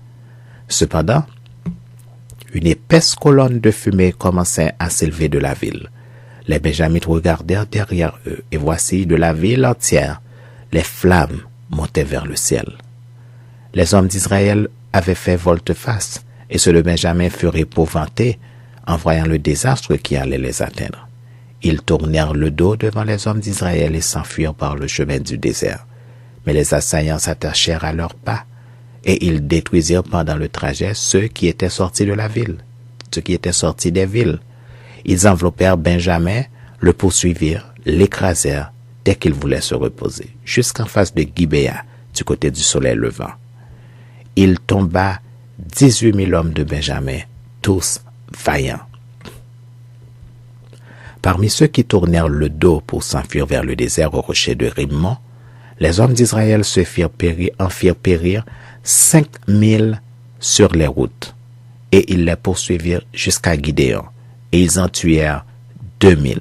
Le nombre total des Benjamites qui périrent ce jour-là fut de 25 000 hommes tirant l'épée, tous vaillants. 600 hommes qui avaient tourné le dos et qui s'étaient enfuis vers le désert au rocher de Rimmon demeurèrent là pendant 4 mois. Les hommes d'Israël revinrent vers les fils de Benjamin et ils les frappèrent du tranchant de l'épée, depuis les hommes des villes jusqu'au bétail, et tout ce que l'on trouva. Ils mirent aussi le feu à toutes les villes qui existaient. Juges, chapitre 21. Les hommes d'Israël avaient juré à Mitzpah en disant, « Aucun de nous ne donnera sa fille pour femme à un Benjamite. » Le peuple vint à Béthel, et il y resta devant Dieu jusqu'au soir. Ils élevèrent la voix, ils versèrent d'abondantes larmes, et ils dirent, « Ô Éternel, Dieu d'Israël, pourquoi est-il arrivé en Israël qu'il manque aujourd'hui une tribu d'Israël? » Le lendemain, le peuple se leva de bon matin, ils bâtirent là un autel, et ils offrirent des holocaustes et des sacrifices d'action de grâce. Les enfants d'Israël dirent, « Quel est celui d'entre toutes les tribus d'Israël qui n'est pas monté à l'assemblée devant l'Éternel? Car on avait fait un serment solennel contre quiconque ne monterait pas vers l'Éternel à Mitzpah. On avait dit, il sera puni de mort. » Les enfants d'Israël éprouvaient du repentir au sujet de Benjamin leur frère, et ils disaient, « Aujourd'hui une tribu a été retranchée d'Israël. Que ferons-nous pour procurer des femmes à ceux qui ont survécu? Puisque nous avons juré par l'Éternel de ne pas leur donner de nos filles pour femmes. » Ils dirent donc, « Y a-t-il quelqu'un d'entre les tribus d'Israël qui ne soit pas monté vers l'Éternel à Mitzpah? » Et voici personne de Jabès en Galaad n'était venu au camp, à l'assemblée. On fit le dénombrement du peuple, et il n'y avait là aucun des habitants de Jabès en Galaad. Alors l'assemblée envoya contre eux 12 000 soldats, en leur donnant cet ordre: allez et frappez du tranchant de l'épée les habitants de Jabès en Galaad avec les femmes et les enfants. Voici ce que vous ferez: vous dévorez par interdit tout mâle et toute femme qui a connu la couche d'un homme. Ils trouvèrent parmi les habitants de Jabès en Galaad 400 jeunes filles vierges qui n'avaient point connu d'homme en couchant avec lui, et ils les amenèrent dans le camp à Silo, qui est au pays de Canaan. Toute l'assemblée envoya des messagers pour parler aux fils de Benjamin qui étaient au rocher de Rimmon et pour leur annoncer la paix. En ce temps-là, les Benjamites revinrent et on leur donna les femmes à qui l'on avait laissé la vie parmi les femmes de Jabès en Galaad, mais il n'y en avait pas assez pour eux. Le peuple éprouvait du repentir au sujet de Benjamin, car l'Éternel avait fait une brèche dans les tribus d'Israël. Les anciens de l'assemblée dirent: que ferons-nous pour procurer des femmes à ceux qui restent, puisque les femmes de Benjamin ont été détruites? Et ils dirent: que les réchappés de Benjamin conservent leur héritage, afin qu'une tribu ne soit pas effacée d'Israël. Mais nous ne pouvons pas leur donner de nos filles pour femmes, car les enfants d'Israël ont juré en disant: maudit soit celui qui donnera une femme à un Benjamite. Et ils dirent: voici, il y a chaque année une fête de l'Éternel à Silo, qui est au nord de Béthel, à l'orient de la route qui monte de Béthel, à Sichem et au midi de Lébona. Puis ils donnèrent cet ordre aux fils de Benjamin: allez et placez-vous en embuscade dans les vignes. Vous regarderez, et voici, lorsque les filles de Silo sortiront pour danser, vous sortirez des vignes, vous enlèverez chacun une des filles de Silo pour en faire votre femme. Et vous vous en irez dans le pays de Benjamin. Si leur père ou leur frère viennent se plaindre auprès de vous, nous leur dirons: accorde-les-nous, car nous n'avons pas pris une femme pour chacun d'eux dans la guerre. Ce n'est pas vous qui les leur avez donnés. En ce cas, vous seriez coupables. Ainsi firent les fils de Benjamin. Ils prirent des femmes selon leur nombre, parmi les danseuses qu'ils enlevèrent. Puis ils partirent et retournèrent dans leur héritage. Ils rebâtirent les villes et y habitèrent. Et dans le même temps, les enfants d'Israël s'en allèrent de là, chacun dans sa tribu et dans sa famille. Ils retournèrent chacun dans son héritage. En ce temps-là, il n'y avait point de roi en Israël. Chacun faisait ce qui lui semblait bon.